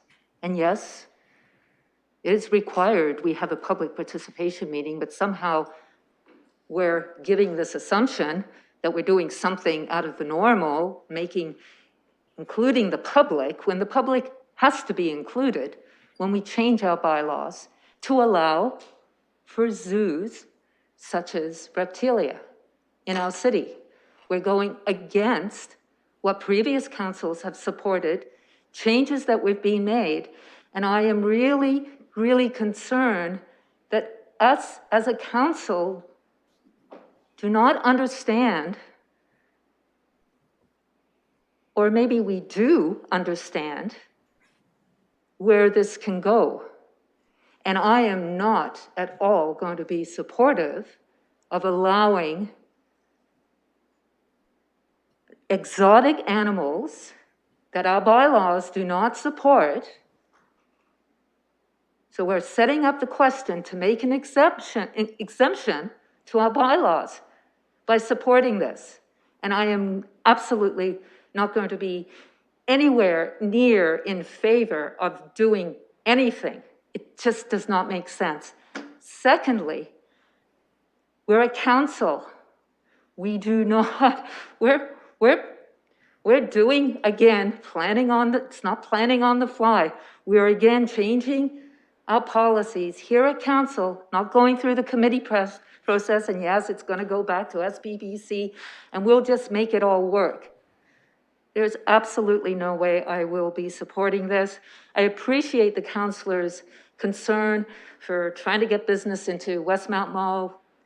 I understand all this, but when we compare a company like Reptilia to Ripley's, to me, I just can't make any sense of what we're doing here, and will not in any way support the conversation of opening up our policies to allow zoos in our city.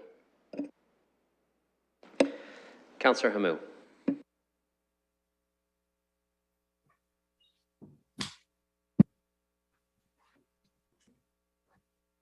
There we go.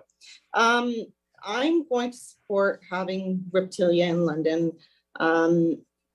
I was under the impression when I was first spoken to by an animal group that these animals were taken out of their habitat and then brought cruelly to this part of the world. Now that I know that these are all rescues, I have a difference of opinion. These are rescues that are found by people that just let them go. And you can see that right on the Reptilia website. We've made exceptions in the past for rescue animals. In fact, not that long ago, we had made exceptions about cat rescues and how many cats can be in a house. And so I do think that behooves council to understand that these are rescues. And yes, they're going to be used to educate people. People can come see them. There are going to be vets on site. It's not like we're letting these animals loose in a room with no veterinarians. I would assume that the veterinarian would know how to treat these animals. So based on the fact that there are vets and that these are rescues, I'm okay with this coming to London. Thank you. Councillor Van Holst. Thank you, Mr. Chair. So I'm happy to support this amendment, especially now since we'll have a public participation meeting. The citizens, I guess, years ago decided on a certain direction. Things may have changed now. And maybe we need more of these kinds of things in the city, especially for those who are not allowed to travel. They would want to see more options like this. I posted a video tour of the Reptilia on my Facebook page and just said, what do you think about this coming to London? And every response I got was positive.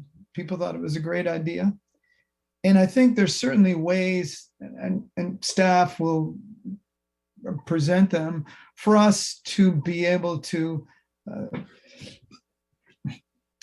look after this or deal with it in terms of enforcement. We can simply ask that they follow certain codes or give us their own manual on how they have successfully dealt with the animals in other places. and then have them commit to following that with the kind of inspections that go on from third parties as well. So I think we can find ways to satisfy ourselves that everything is going well without necessarily having staff on hand that have experience with all these types of rescue animals. So this seems like a good way forward. And when we get to the public participation meeting, we'll get the comments of the residents of London, as well as some of the ideas. But it does seem to have been a success in other areas. I really like the educational component here. And I would say people gain an appreciation for animals by seeing them. And in some cases, I guess people are able to interact. I think that's pretty minor. But I recall being at Stingray City in the Caribbean, and being there where these creatures are interacting quite comfortably with humans, and it was kind of inspiring. So being close to them and seeing them in their pretend habitat is I think is valuable for many people. And certainly it places all of these animals at the top of the food chain, which is fine. The out in the wilds is a great place for animals, but this is certainly a way to preserve them and preserve diversity of species as well. So those are my comments. I'll support it as is, and we'll wait to see what happens when the suggestions return. Okay, thank you. I have Councillor Lewis next. Thank you, Acting Mayor. First of all, I want to say to colleagues, thank you for supporting the public participation piece. Because as we heard from the clerk, it would be recommended, not necessarily required, and it depends on the scope of the changes to a bylaw as to whether or not it becomes minor or major is my understanding as to the difference as to whether it's required or simply an option that can be recommended or not. I think the public, absolutely, to Councillor Helmer's point, if we're going to entertain anything, the public would have to be included. Now, I'm going to say right out of the gate, when Reptilia first came to us over a year ago now, I think, when this issue was before us, I didn't support the request for an exemption then. And then we heard a different response from staff that a provincial license was in place, and that meant we weren't going to have a say. And then we heard back again that, in fact, the provincial license doesn't cover part of what they want to do, and so we do have to have a say. And then our animal control bylaw comes into effect. Personally, I'm not a particularly big fan of zoos. I think that there's a moral, ethical question in there. But I'm not being asked to decide on whether or not we're going to license Reptilia tonight. If this was a request for an exemption, flat out, from the ward councillor for one particular business, I would say no. But I think we have to step back for a minute and ask ourselves what is actually before us. And I had some conversations today, in fact, with a member of the Animal Welfare Advisory Committee. What is not before us is a request for an exception. What is before us is a request to have staff come back with some options that we could consider and reject or approve, depending on what they are. I will tell you right now, the fourth bullet point, the specific delegated authority, I'm not necessarily comfortable with. I think these questions need to perhaps come before elected officials, but that's in the proposal that's before us, something to consider, but not something that is necessarily going to come back from staff. And I understand, I understand because we heard it earlier in this term when another member of council sat in the Ward 6 seat about last minute motions coming before council and how it is better to have these in advance. And I continue to think that it is better to have them in advance. But when a councillor is not on a committee to move a motion themselves to a committee recommendation, their recourse is to bring something to council. So I think we have to set aside the issue and the actual practice. You know, we heard earlier tonight, and we heard it at Planning and Environment Committee around the office space use, that maybe our policy in the London plan around office space needs to be reviewed. There's nothing that prohibits any of us from having any of our policies reviewed at any time. And that's what the councillor is asking for tonight, I think. I'm willing to support his ask for a review. I may not support any, or I may support parts of, none of, or everything that comes back, but I don't know what staff are going to bring back. I know that having looked at what we've got right now, I'm pretty comfortable with where our animal control bylaw is. And I think it did get there, and other councillors have mentioned that it's evolved over many years, and it has included some input. But I also heard that, you know, views change and individuals in the city change over the years too, and that has to be considered. None of our policies are ever carved in stone. And it is our job to occasionally ask for a specific policy to be reviewed. I'm making no commitment to support any changes to the animal control bylaw by letting this go back to staff and have them bring back some options for us.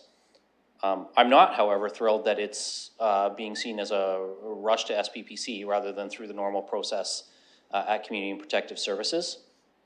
I don't think that this needed to be referred to SPPC. It could have gone to Community and Protective Services, but that's the motion before us. And I do understand as our meeting schedules start to draw out over the summer that people want to get an issue dealt with. And if the clerks have indicated that it can go to SPPC, I'm not going to second guess the clerks on their knowledge of process and procedure around that. So I will support getting more information, getting options, but I want to be clear, I'm not committing to adopting any of them. And I think that where we are right now is not an unreasonable place to be. But I'm going to approach with an open mind whatever options come forward and see where that may take us with the input of Londoners. I have Councillor Turner next.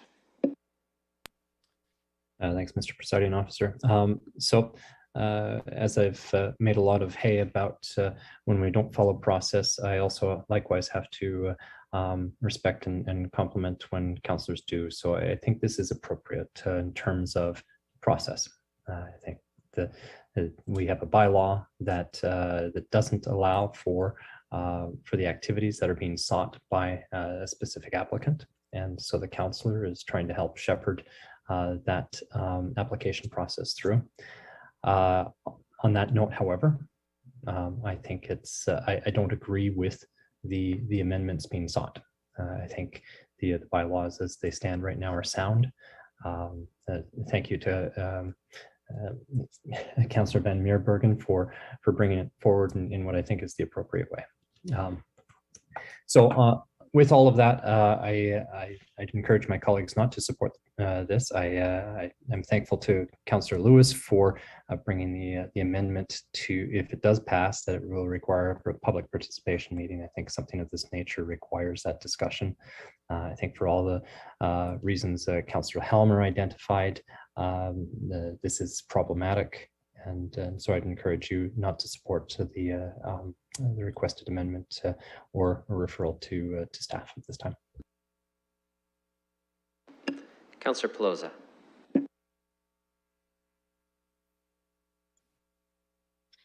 Thank you, Mr. Chair. And I served on CAPS when this issue originally came through this committee, and we heard from the Animal Welfare Advisory Committee and all their concerns they had in regards to reptilia when the committee and council decided not to permit it, of how you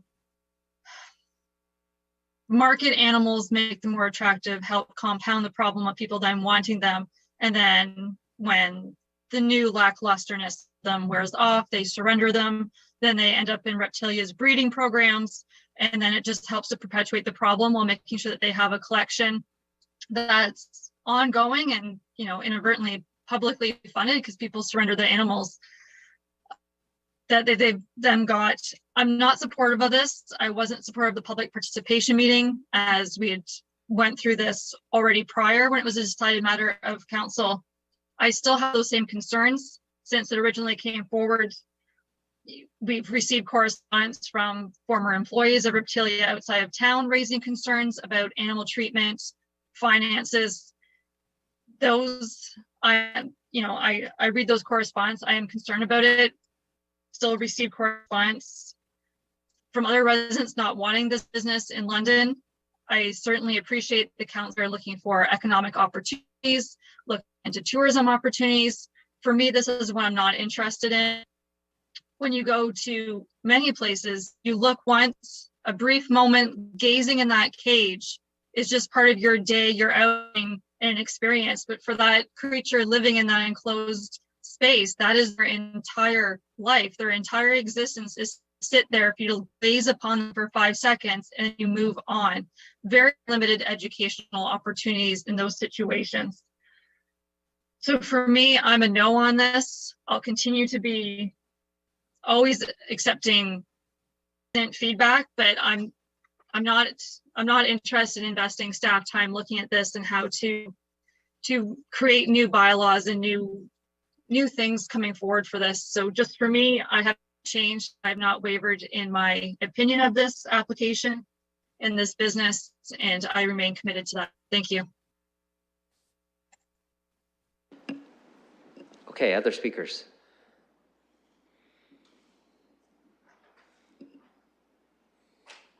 All right.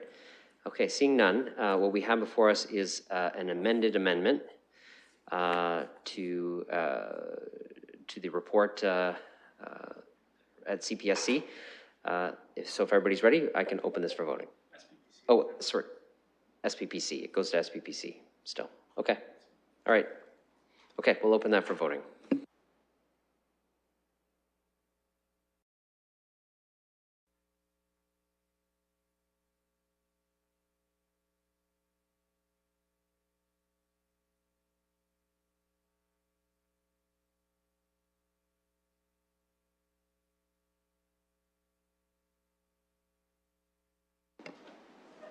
Closing the vote, the motion is lost 5-9. Okay, so that puts us back to the unamended clause and Councillor Cassidy. I will move the committee recommendation, which was to receive the AWAC report.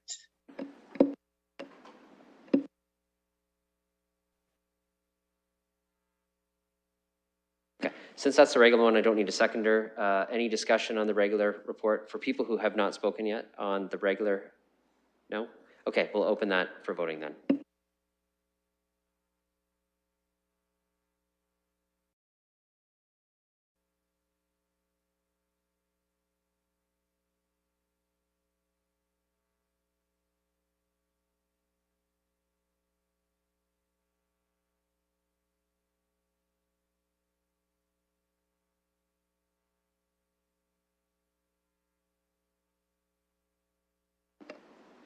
Closing the vote, motion carries 14-0. Thank you, Mr. Presiding Officer. I will put item 7, which is 5.3, the graphic flyer deliveries item on the floor. And it was Councillor Hillier that asked me to pull that one. Councillor Hillier. Thank you very much. Well, here we are. It's been a little bit now. When I started writing this was what, a couple of weeks ago, I wrote the original motion. I was reflecting on all the conversations with my colleagues, my constituents, and I'm going to call him out right now, Mr. Barry Card. Our back and forth, it helped an awful lot. I appreciate this, and I appreciate his team for supporting the final result that's in front of us tonight. For me, the issue has always come down to how do we protect the children of London from seeing things that can traumatize them. But we also have to protect people's rights and freedoms of expression. And I appreciate our freedoms, trust me, I do. But we have limits on those freedoms to protect others. When we drive down the road, you know what to visually expect because we have rules in place to govern those public spaces. And one of the reasons for this is that protect those that are young and the images that are put in front of them without consent. It's a good thing we have rules to protect them when they're in these public spaces. Well, I felt then, and I feel now, that my neighbor's front step in mind is not a place that you can put anything you want. Others may disagree. Now, I have spoken with many parents, and I'm sure my colleagues have as well, about the trauma that's been left behind in all of this. If you had left hateful imagery or pornography on someone's front step for someone to see, you would get charged, but you would also traumatize a child. Now, no amount of fine is going to undo the trauma and the scarring caused by this. And it upsets me. You have no idea. Now, I'm looking at the end result in this, and I want to end up with no more traumatized children. Well, I've had conversations with many of you. Well, not many, a few of you. And I had conversations with Councillor Van Beerbergen while I was developing this. And he liked the direction we were going. And we chatted about the wrapping. And we chatted about, he suggested a warning on it for graphic content. And I agreed it would be effective. We didn't stop till we sat and realized, okay, how do we get everyone's rights respected? And I mean everyone's rights, so that the children will not be traumatized in the end. Well, here we are. It's the last meeting. And I'm hoping all my colleagues will approve of this as we take one big step to help protecting London's children. Thank you. Okay, Councillor Cassidy. Thank you, Mr. Presiding Officer. I'll jump in here now and give some comments, but I do note that Councillor Van Holst had also asked me to pull this. But I just wanted to say that at committee, whenever this item has come forth, I read a trigger warning, and just to anybody tuning in, that this subject matter may create feelings of discomfort and may be triggering to some individuals. So it's important to practice self-care when engaging with this material. So I just wanted to put that out there, and I apologize that I didn't do that right off the bat. But I appreciate Councillor Hillier's work on this. I do think that this achieves an appropriate balance. I think freedom of expression is preserved in this matter. It is requiring a little bit of an extra step, but I think that that is appropriate, because there are people, I certainly, when my children were younger, would not have wanted them collecting the mail and seeing something like this. And abortion, as a Catholic parent whose children went through the Catholic school system, abortion is something that is discussed pretty freely. And the debate around whether a right to life or a freedom to choose is the appropriate thing for society, that is freely discussed in Catholic schools, but it is discussed at an age-appropriate level, and certainly not to primary grade or even intermediate grade students, and never with graphic pictures, never. As a Catholic parent, that has never happened. And as someone who went through the Catholic school system herself, that never happened. So I think this achieves an appropriate balance, and I applaud staff for arriving where they did, and Councillor Hillier again for the work that he did. So thank you, Mr. Presiding Officer. Thank you. I have Councillor Van Holst next on the list, and then Councillor Turner, you'll be after. Oh, thank you very much. And Mr. Chair, my concern is, of course, that this will be challenged and fail. And one of the reasons it may be a little too broad when we talk about constitutional matters, it's important to make sure there's the minimum of impact. And I would say with the bylaw that we have it now, this would prevent, say, an ultrasound clinic from showing the typical pictures of from an expectant mother that families will put on the fridge as an indicator that, you know, a new member to the family is coming. So it may prevent, by saying just fetus, a number of things that aren't these particular graphic images. So it may be better for us to be more specific. There's been a member of the community that requested that we insert the term non-viable in there, and that would reduce the impact on this, because other organizations that want to give the pro-life message would be welcome to do so, because they don't, and unaffected because they don't use the same methodology. I would, you know, I say here we've got really two worldviews, and Councillor Cassidy brought that up, and ironically, both hoping to prevent harm. So we do need to respect those two things and those rights, but I'm not sure what to do here other than perhaps put that out as amendment that the term non-viable be put in front of the word fetus as a means of narrowing the scope.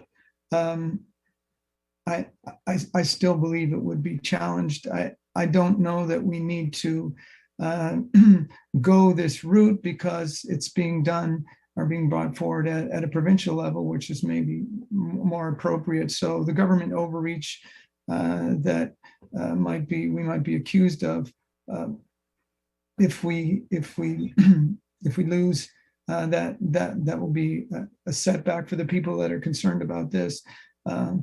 And then there's also the free speech issue and free expression. So I'll put that motion on the floor that non-viable fetus replace the term fetus, and then look to see if there's a seconder, and we can move forward. Okay, that would be an amendment, Councillor, and I'll look for a seconder for that amendment.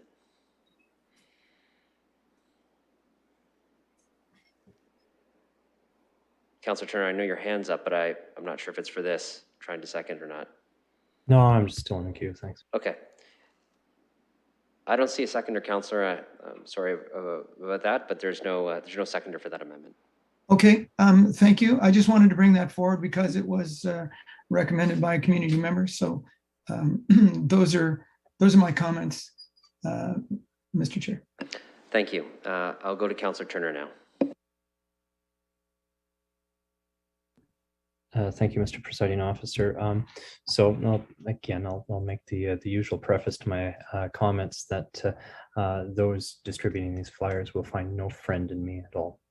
Let me be clear, absolutely crystal clear about that. My concerns over the numerous occasions that we've had this debate is that that we clearly did not have the ability to limit expression. The courts have been rather clear on that. This has been tested.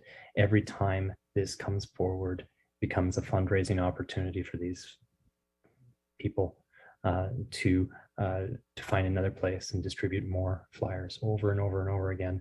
And the last week has been no exception, because we've all received countless emails from across the country asking us not to proceed down this road.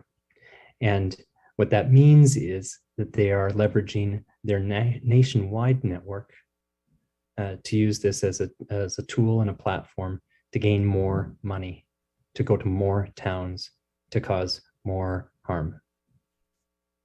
And that concerns me a lot.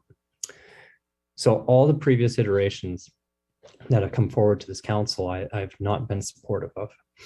I think this one's a little different, and I've had a chance to take a peek. This doesn't limit expression. It provides that same opportunity.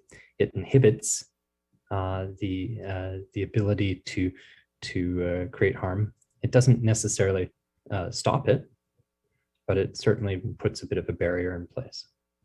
I have some issues with the wording, and I can, as Councillor Van Holst identified, I think this can quite likely be challenged, but I think this one's worth challenging. I think we do have, we should have some agency in being able to say how things are distributed within the community.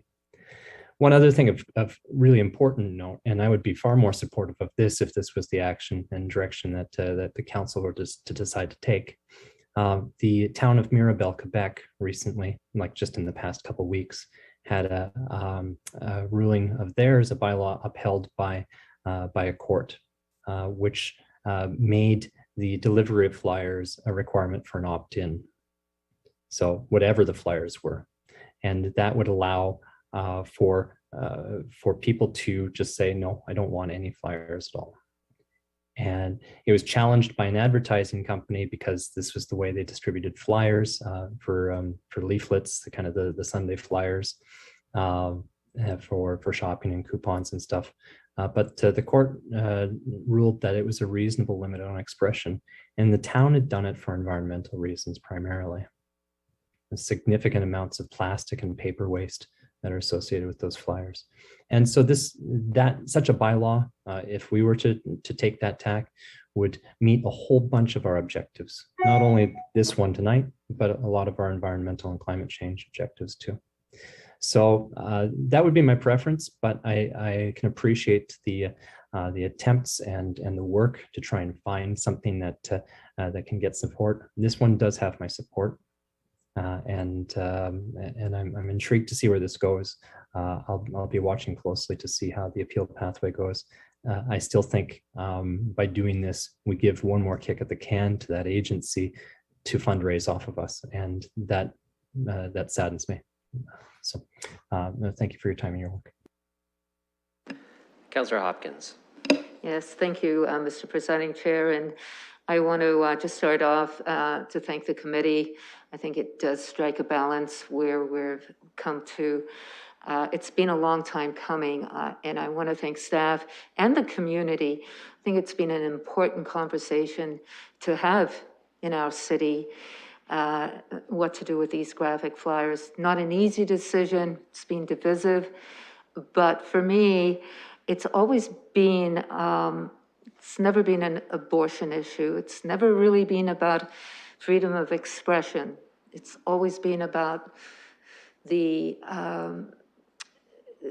concerns that we hear from the community that these graphic flyers cause harm. And how can we protect the greater community, not just children, but Londoners from these images? And it strikes a balance. It's going to be interesting to follow this through. I think there'll be challenges, but there is that balance. And I think we have demonstrated as a city that we do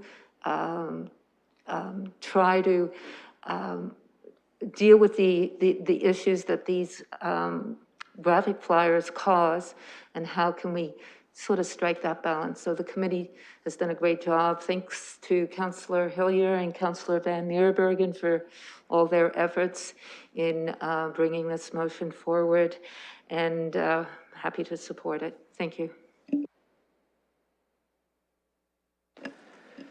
Any further speakers?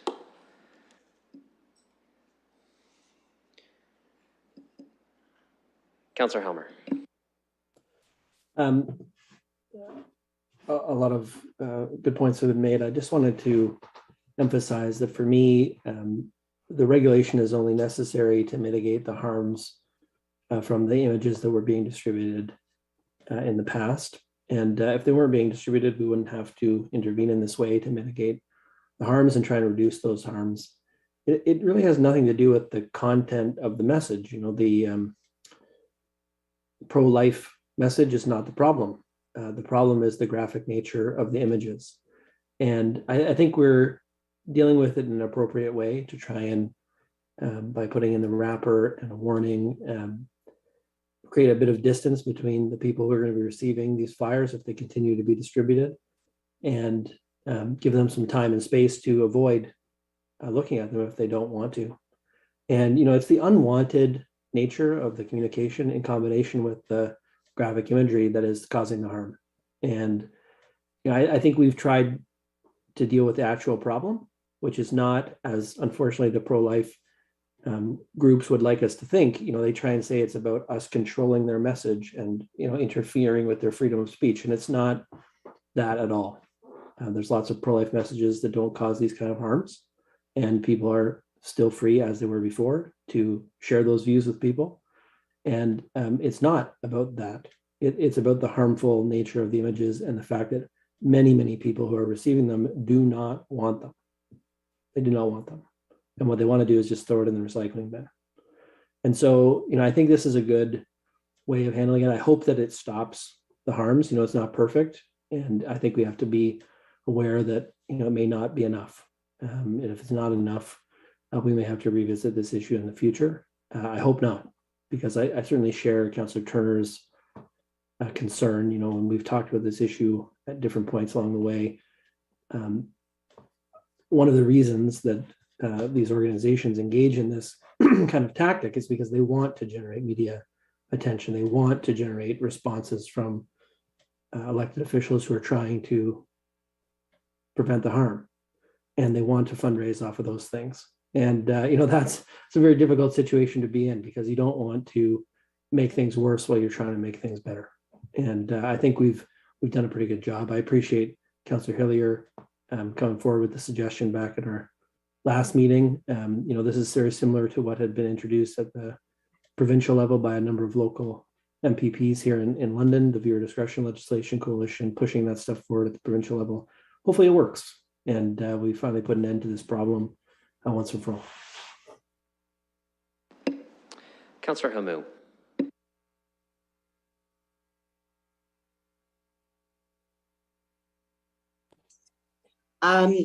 Thank you, Mr. Presiding Officer. Yeah, I just wanted to go back to the point, which is this is all about our communities, and the fact that a majority of my community came out against these flyers, and I have to listen to my community, my ward, my constituents. And the fact that we're getting letters from all over Canada from people, I didn't get one letter from within my constituency going against this, wanting to have these pro-life flyers in the community, not one. So with all this fundraising they're doing, it's just gonna get them further behind, because I think municipalities are catching on, and they're going to start banning these things all over. So hopefully we can make an example. We can be an example to other municipalities and how to do something like this, and that other municipalities catch on, and we can forget about these flyers from now on. Thank you. Thank you. Councillor Lewis. Thank you, Acting Mayor.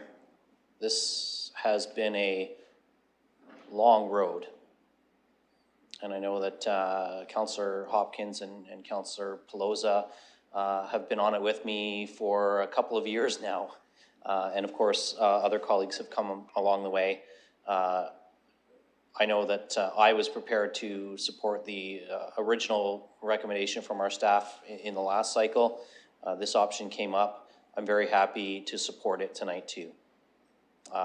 And Councillor Helmer really put it well. What we are doing is providing a layer of protection. We're providing a shield from these images to people who might be taking them out of the mailbox who are not meant to see them. And that could be anybody. Councillor Hillier referenced children in particular, and that's often a duty in a household that is assigned to children to get the mail out of the mailbox, but it could be anyone. And we heard when we were much earlier in this process, victim impact statements, I'm going to call them, from people from adults, from people who had suffered miscarriages, from people who had an abortion, for people who had problems conceiving, how triggering these pieces of material in their mailbox could be for them. We are providing a layer of protection, and it may not be perfect, but I actually reject the notion from people who have been writing to us from all across the country. And I'll say to the organization that's been behind trying to get these emails flooding our inbox, an email from BC or Quebec or the United States carries zero weight with me. In fact, to be honest, it goes right in my deleted emails folder.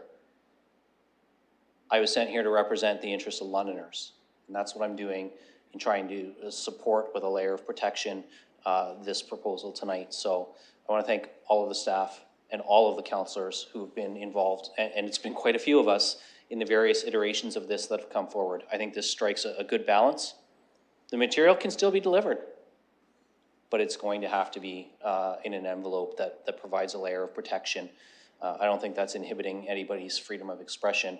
I think it's protecting homeowners' rights to feel safe in their own personal environment. So I'll support this, and thanks to everybody who has gotten us to this point.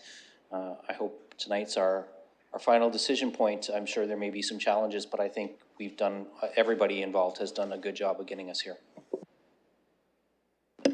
Okay, that exhausts my speakers list. So we will open this for voting.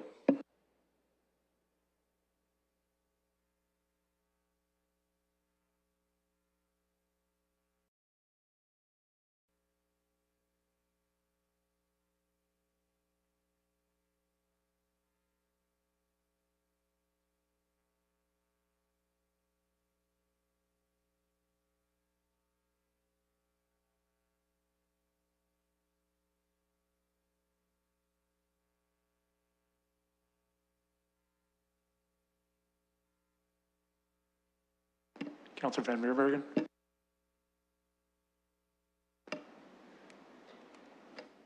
Thank you.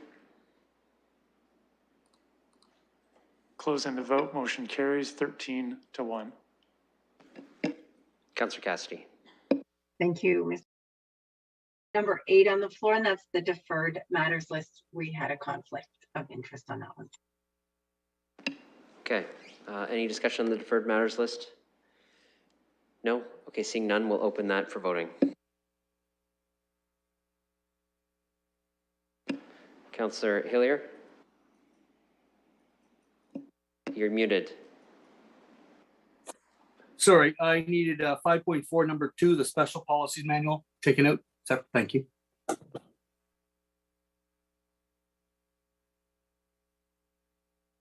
I think the councillor wants to vote on that items separately and then vote on the rest of the deferred matters. Sure, yeah, we can do that. So let's deal with the matter that the councillor has a conflict on first, and then everything else afterwards. Sure, I will put that, that's the special events permit. I'll put that on the floor. So the special events permit part of the deferred matters list is on the floor, moved by Councillor Cassidy. Any discussion? Okay, we'll vote on that.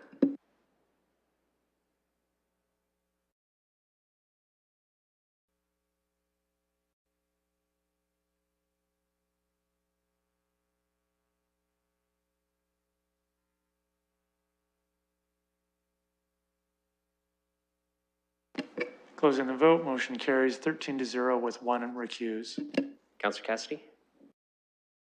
Of the deferred matters list on the floor. Okay, any discussion? Seeing none, we'll open that for voting.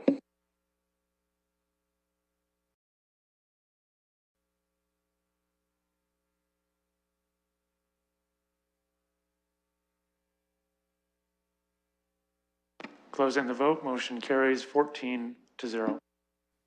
Councillor Cassidy? Acting, your worship. Perfect, you picked a good night to be at home. You would have been standing a while, I think. We'll turn it over to Councillor Lewis for the 6th report of Corporate Services Committee. Thank you, Your Acting Worship. I will put the entire committee report on the floor. I've not been made aware of any items to be pulled. We have a number of applications for proclamation that the committee unanimously supported, and then 2 reports on the year-end operating monitoring report and the year-end capital budget monitoring report. Okay, would anybody like any of those dealt with separately? No? Okay. Back to you, Councillor Lewis. Then we can put the entire report on the floor. Okay, any discussion or comments on the entire report? Okay, seeing none, then we'll open that for voting.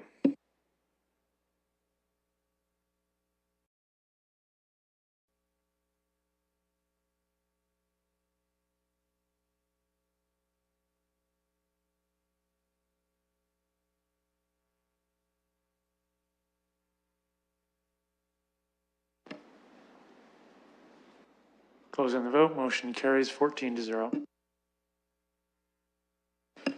Next, we have the 6th committee. I'll turn it over to Councillor Pelosa.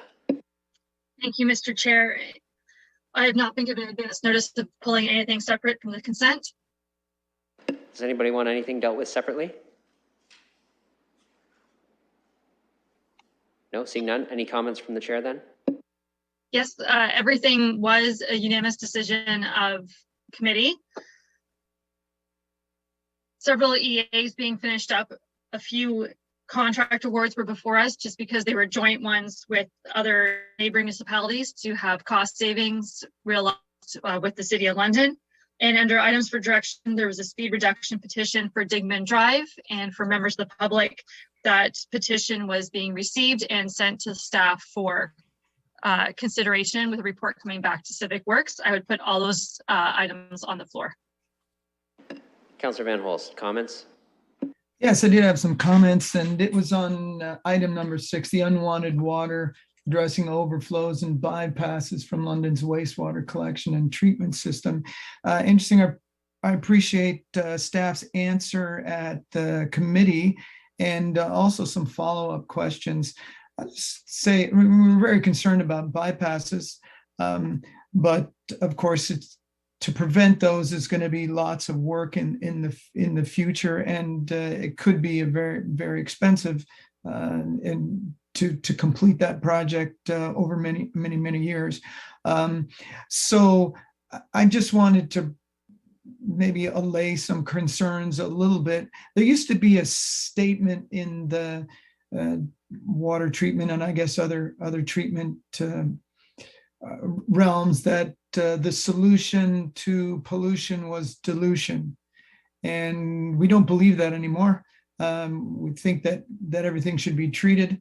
However, it still has a mitigating effect, and we found out that the sewage, when it's mixed with all the inflow, and if it were to become an overflow, it would be diluted 1 to 5 times less than it was.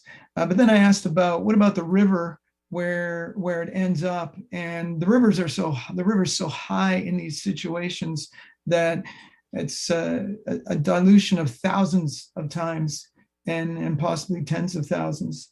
So there should be a little less concern about that. We can move forward in, and we're doing many things to prevent these, but with I think move forward a little less panicked about it because there is that dilution factor. It's it's almost like having a toilet tank that's 5,000 times the size it is now, and then when you flush, there's lots of water. So the impact of any impurities and the kinds of things that would cause algal growth or E. coli becomes very small compared to that. So that is one other factor of protection that is happening during those events, and I thought it was worth mentioning.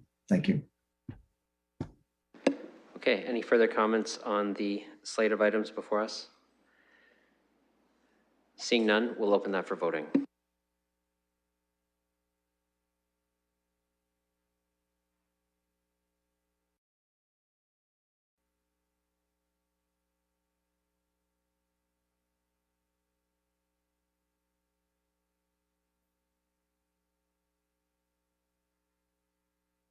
Councillor Humu?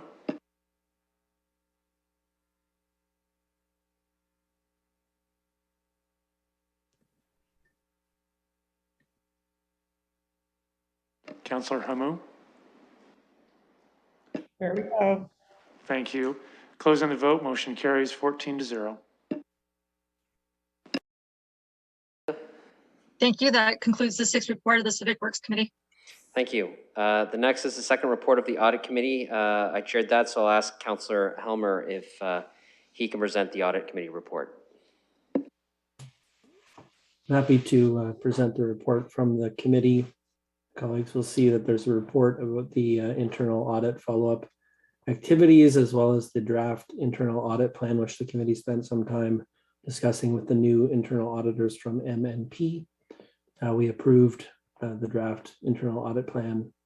I think I'll put them all on the floor at the same time since I haven't heard anything needing to be pulled separately. There's also the internal audit charter for everyone's information included in the package. Okay, if no one would like that dealt with separately, I'll see if there's any questions or comments on the audit report. Okay, seeing none, then we'll open that for voting.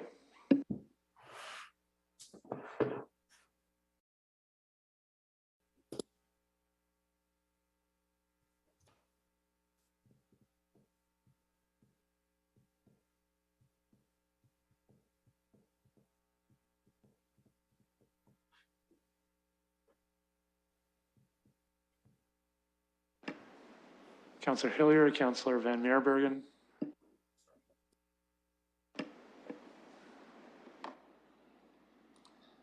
Councillor Hillier.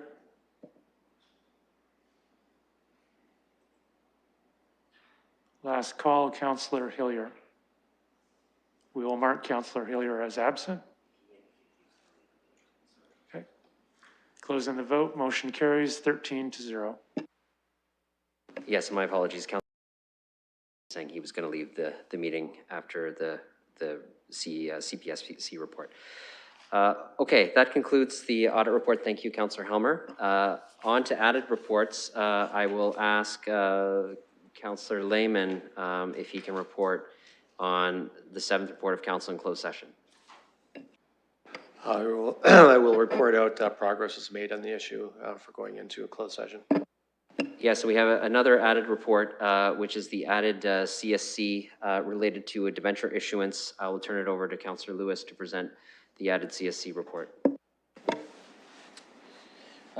Thank you, Acting Mayor Morgan. I will put the 7th report of the Corporate Services Committee on the floor. This was from our meeting yesterday. It's just a one-item agenda, which is the 2022 debenture issuance update from our staff. I believe Ms. Barbone is here if colleagues have any questions.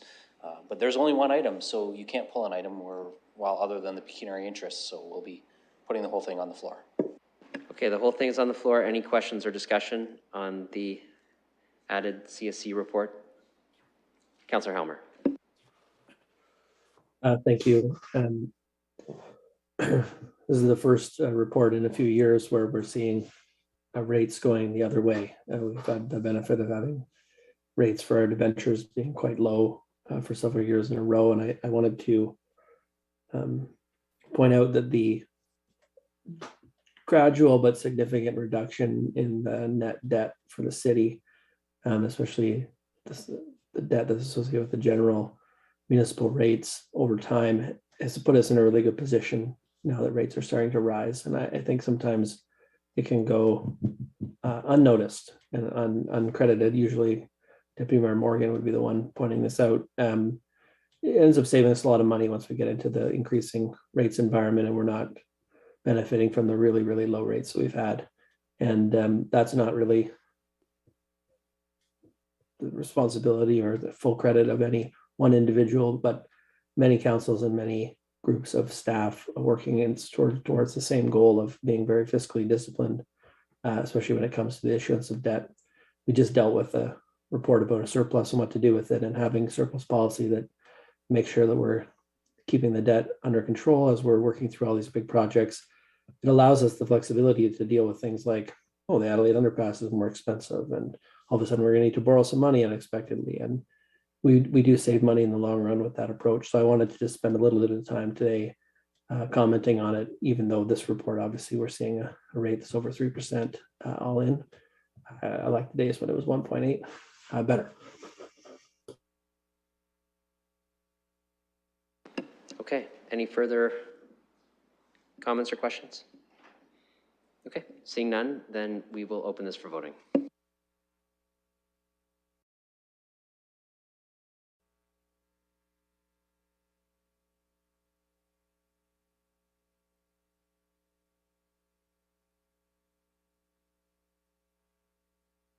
Closing the vote, motion carries 13-0. Okay, we have no deferred matters. We're on to inquiries, and I hand the chair over to Councillor Lehman. Thank you, and I will go to the Deputy Mayor. Thank you. My inquiry is for our Deputy City Manager. A number of municipalities have had to make changes to their procurement bylaws and/or forms or procedures in order to ensure that they are clearly communicating that they will comply with any sanctions that the Government of Canada puts on other companies, nations, or individuals. And so I wanted to inquire to ask if we perceive any changes necessary to either our procurement policies or forms or documents that we would need to do to ensure that we are in compliance, or do you perceive any changes that Municipal Council may need to make? I'll go to staff in that inquiry. Thank you. Through the chair, this is something absolutely that was on our radar. I can confirm that our existing procurement of goods and services policy does allow and support civic administration to enforce and comply with the federal sanctions. And the policy also does support all of the necessary changes that we do need to make to create a little bit more additional communication so that people that are bidding are very, very clear as to their obligation to comply with federal sanctions. So we will be looking to do a little bit more information on the city's website and also add some more verbiage into our city's bid documents. But all of that is able, we can proceed administratively because the policy does support that. Is there a follow-up? No, that answers my question. Thank you. I'll turn the chair back to Deputy Mayor. Thank you. Are there any other inquiries?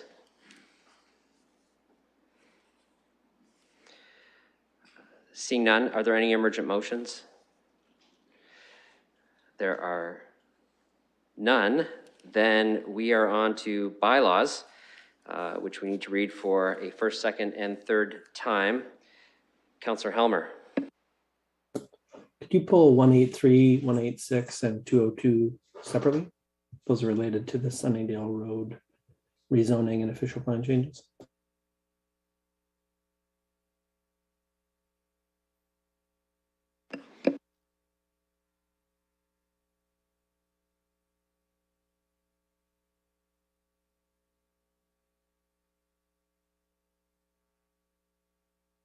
Yes, we will certainly do that. Anything else that colleagues would like dealt with? Councillor Hopkins?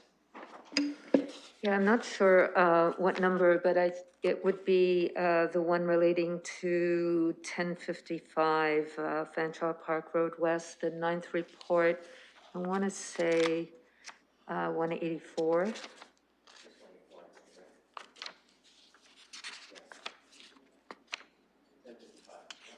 And yeah, it looks like 184. Just give us a second to make sure there's no other one.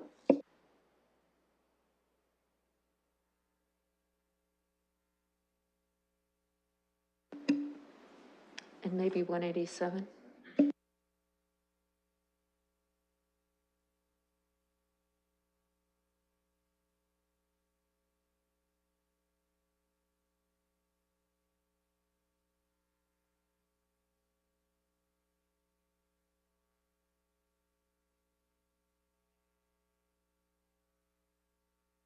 Okay, so that would be 184 and 187 also dealt with separately.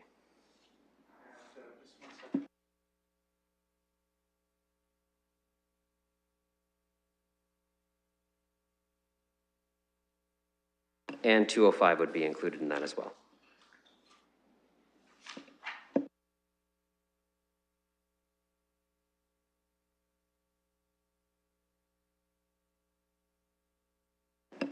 Councillor Cassidy? Thank you. I just want to make sure 186 was also mentioned because I just didn't hear it. I heard a bunch of numbers. I didn't hear that one.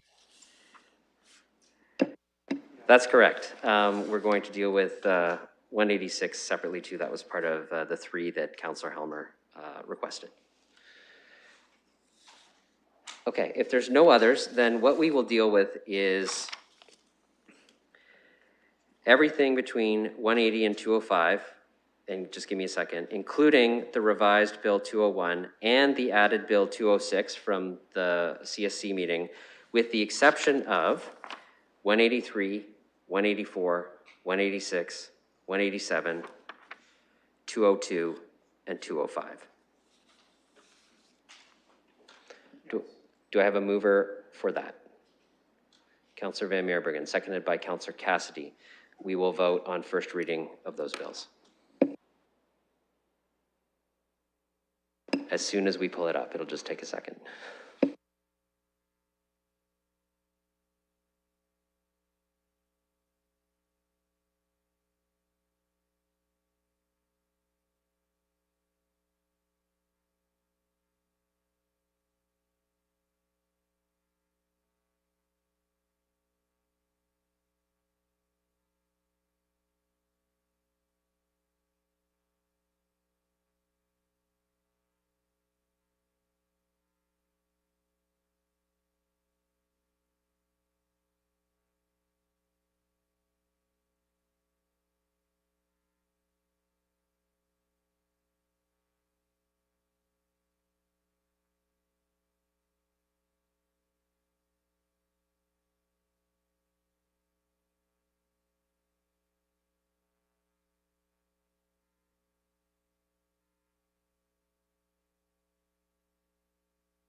Mr. Chair, just confirming it. Did the vote come up on the screen? Not yet. They're just, because we pulled a bunch of things out of it, they're just drafting up the language to align with the way that we've asked to have it voted on. So it's coming shortly.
Just for clarity, this group of bills includes revised 201 in the block from 180 to 204.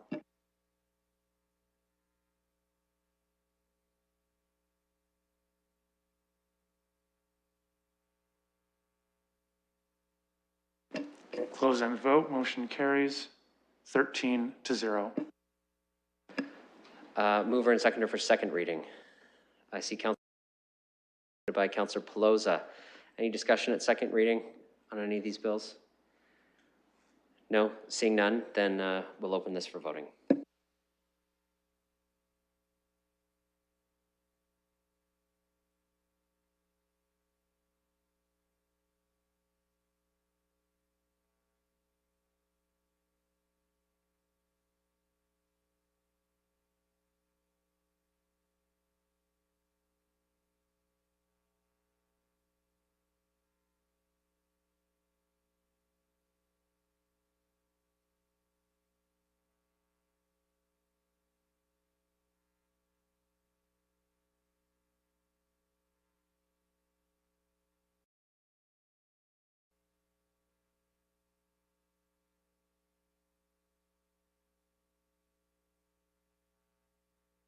Close and the vote, motion carries 13-0. And a mover and a seconder for third reading. I have Councillor Hopkins and Councillor Lehman. Debate at third reading, so we'll open this for voting.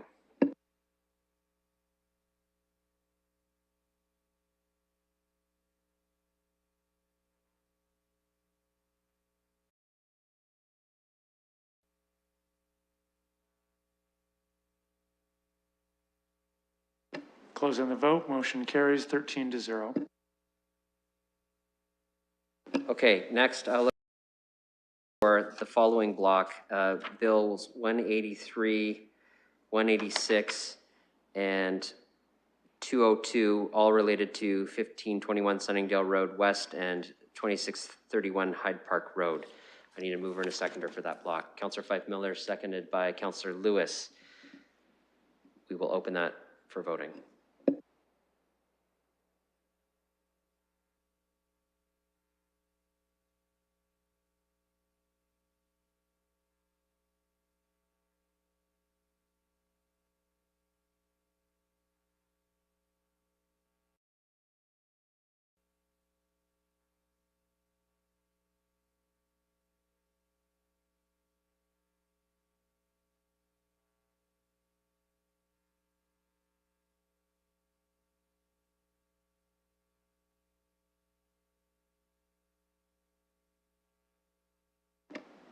Councillor Van Meerbergen.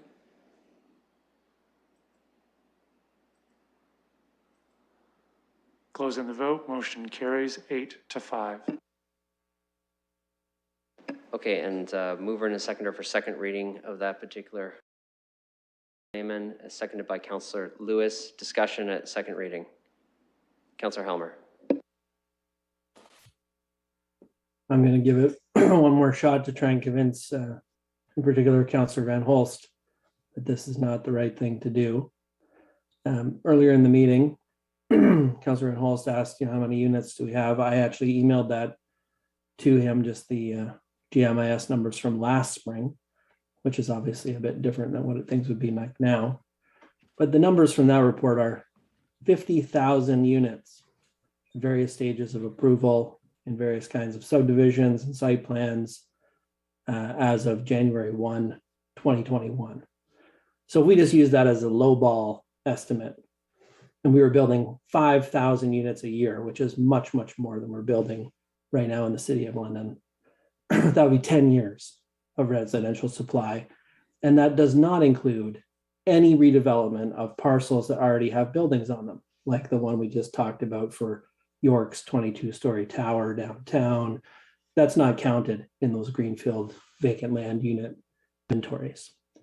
I think Councillor Van Holst and many colleagues can see that if we keep doing what we have been doing, which is adding low density residential in the northwest corner of the city very rapidly without the school capacity to support it, we're going to be perpetuating the same problem we have right now. And what we need to do is actually tap the brakes on the residential in this area, accelerate the school. And the only way we can find out if that's going to happen is if we say no to the rezoning of this land that's currently farmland, leave it as farmland for a while, and the school board expropriates the land they need for the school. So I'm going to try one more time. That is a solution that will work. It will keep the farmland intact for a bit longer. It will allow the school to proceed as quickly as it can through the expropriation process. And then we can have a discussion about when those lands could be developed as residential, say 6, 7, 8 years from now, when they might be needed to meet the demand in the city and not earlier than necessary, which is what I think is happening now. So I don't know if that's convincing, but I never let it be said I didn't give it a second try. Okay, I also have Councillor Cassidy on second reading. Thank you, Mr. Presiding Officer. I will also point out that just as you, acting mayor and deputy mayor and councillor for Ward 7, represent that particular area and so are looking out for the best interests of your constituents, there's also a school board trustee that represents that area.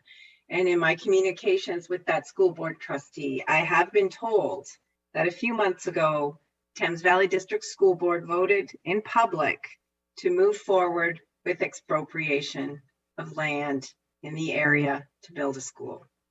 So what we've been saying all along should have happened a while ago, and why hasn't it happened?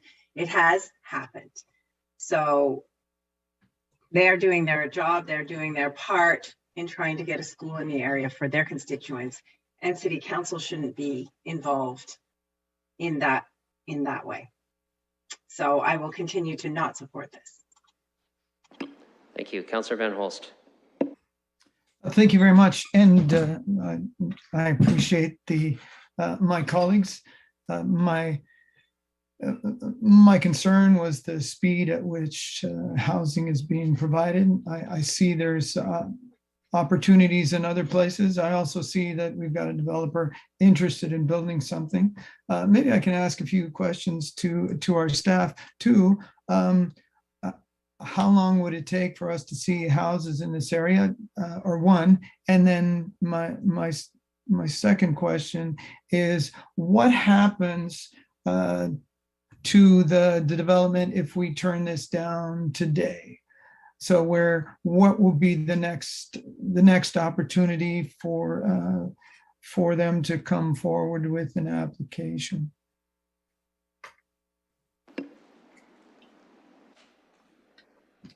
Mr. Mathers.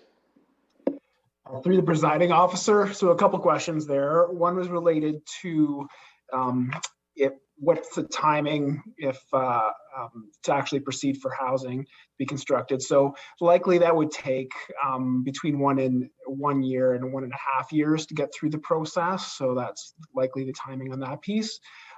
As far as the next question, my understanding of what you're asking is that if we were looking at that comprehensive review process that we had discussed, which will at least take till the end of next year.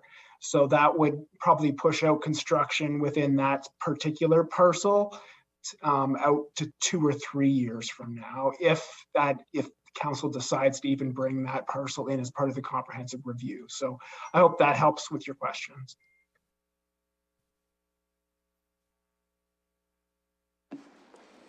Okay, thank you. And just to confirm again, if I may, Mr. Chair, with Councillor Cassidy, you're saying that the school board has already approved a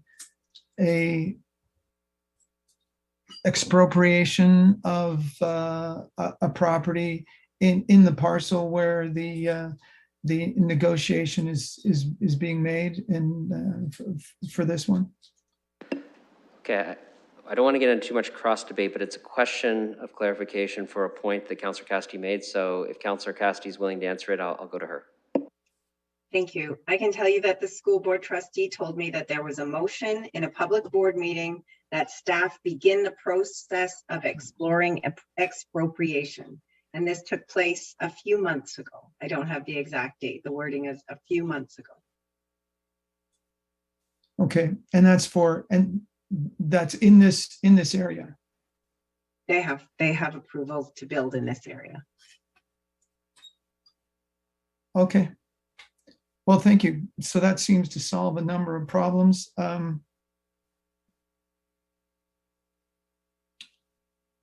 In that case, I may change my vote. Thank you. Okay, thank you. Councillor Lewis. Thank you, Mr. Chair. So I have to address 2 points here. First, I'm going to respond to a question from Councillor Van Holst earlier in the evening when he asked about how school boards calculate, because I've also had a conversation with a trustee. There's a lot of concern that, you know, these 250 units are going to result in a lot of new students in the area, and so we're not addressing the problem at all. Well, according to the school board trustee I spoke to, the calculation rate they use is 0.25, so that's 1/4 of a student per household unit. So if we have 250 units, you do the math, divide that in 4. That's the number of new students you're talking about for a public school. Now, I have to rise because in that discussion with the same school board trustee and in the communication from the school board representative on the public record, not hearsay, respectfully, but on the public record, was that this would expedite their process for a new school. I believe Councillor Cassidy brought that point forward in genuine good intent, no doubt about it. But I had a similar discussion with another school board trustee who indicated that no work has begun on expropriation. So I don't want to get into a back and forth over he said, she said. What we have is written communication on the agenda from school board staff that say this will help them expedite the process of getting a new school built in Northwest. Yes, the Ministry of Education has said preliminary funding would be approved for a new school in that area. That doesn't mean they have approval to build on any parcel of land. So let's not confuse those two issues, because they are not the same thing. Having a ministry directive to say, yes, find land and we'll provide you funding to build a new school is not saying the same thing as we have a plot of land we can start building on.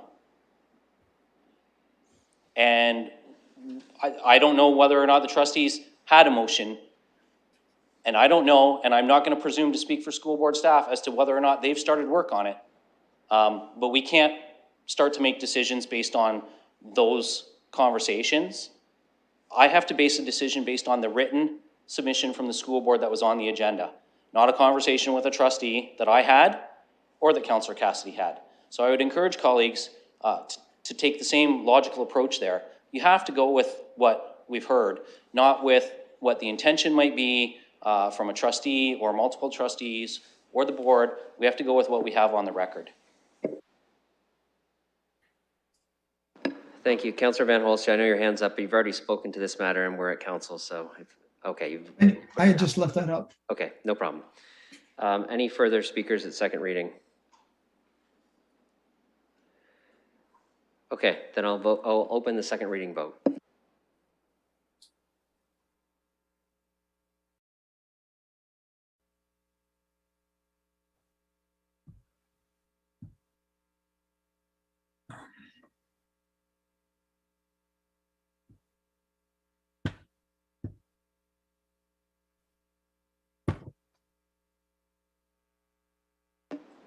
Closing the vote, motion carries 7-6. Okay, I need a mover and a second. Moved by Councillor Lewis, seconded by Councillor Fife Miller. I'll open the third reading vote.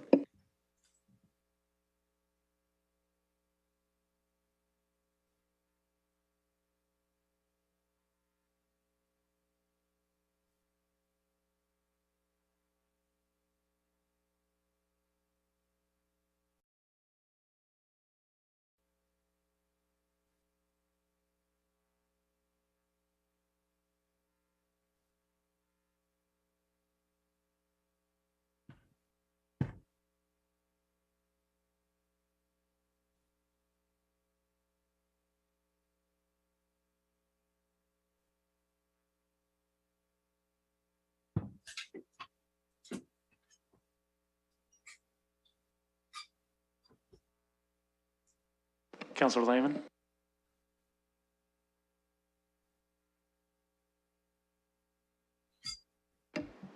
Closing the vote, motion carries 7-6. The next set of bills will be Bill 184, 187, and 205, all related to 1055 Fanshawe Park Road West. I'll look for a mover and seconder for that block of bills. Councillor Fife Miller, Councillor Lehman will open first reading for voting.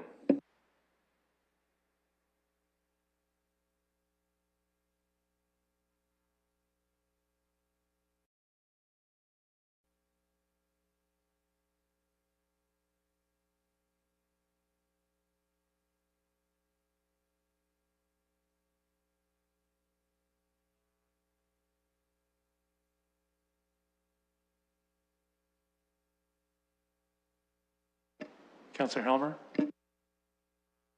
Closing the vote, motion carries 8-5. I'll need a mover and seconder for second reading. Councillor Lewis, seconded by Councillor Fife Miller. Any discussion at second reading? Okay, we'll open second reading for voting.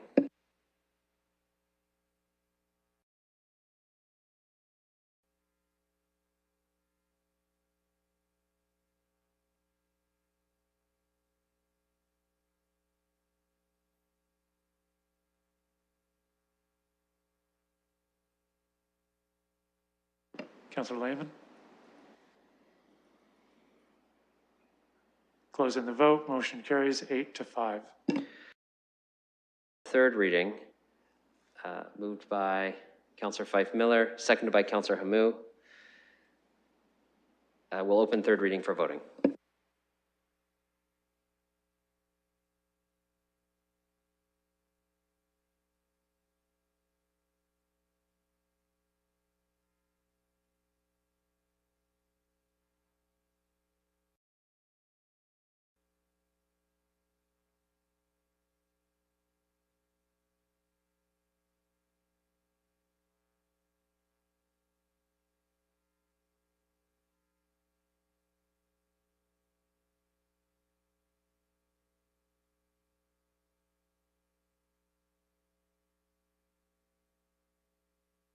Closing the vote, motion carries 7-6. Okay, colleagues, that brings us to the end of the bylaws. And accept adjournment. Let me just say thank you for your time tonight. I know it was a bit of a longer meeting, but appreciate all of the debate and thoughtful dialogue. I'll look for someone to move a motion to adjourn. Councillor Hopkins, seconded by Councillor Lewis. We'll do this as a hand vote. All those in favor of adjournment tonight?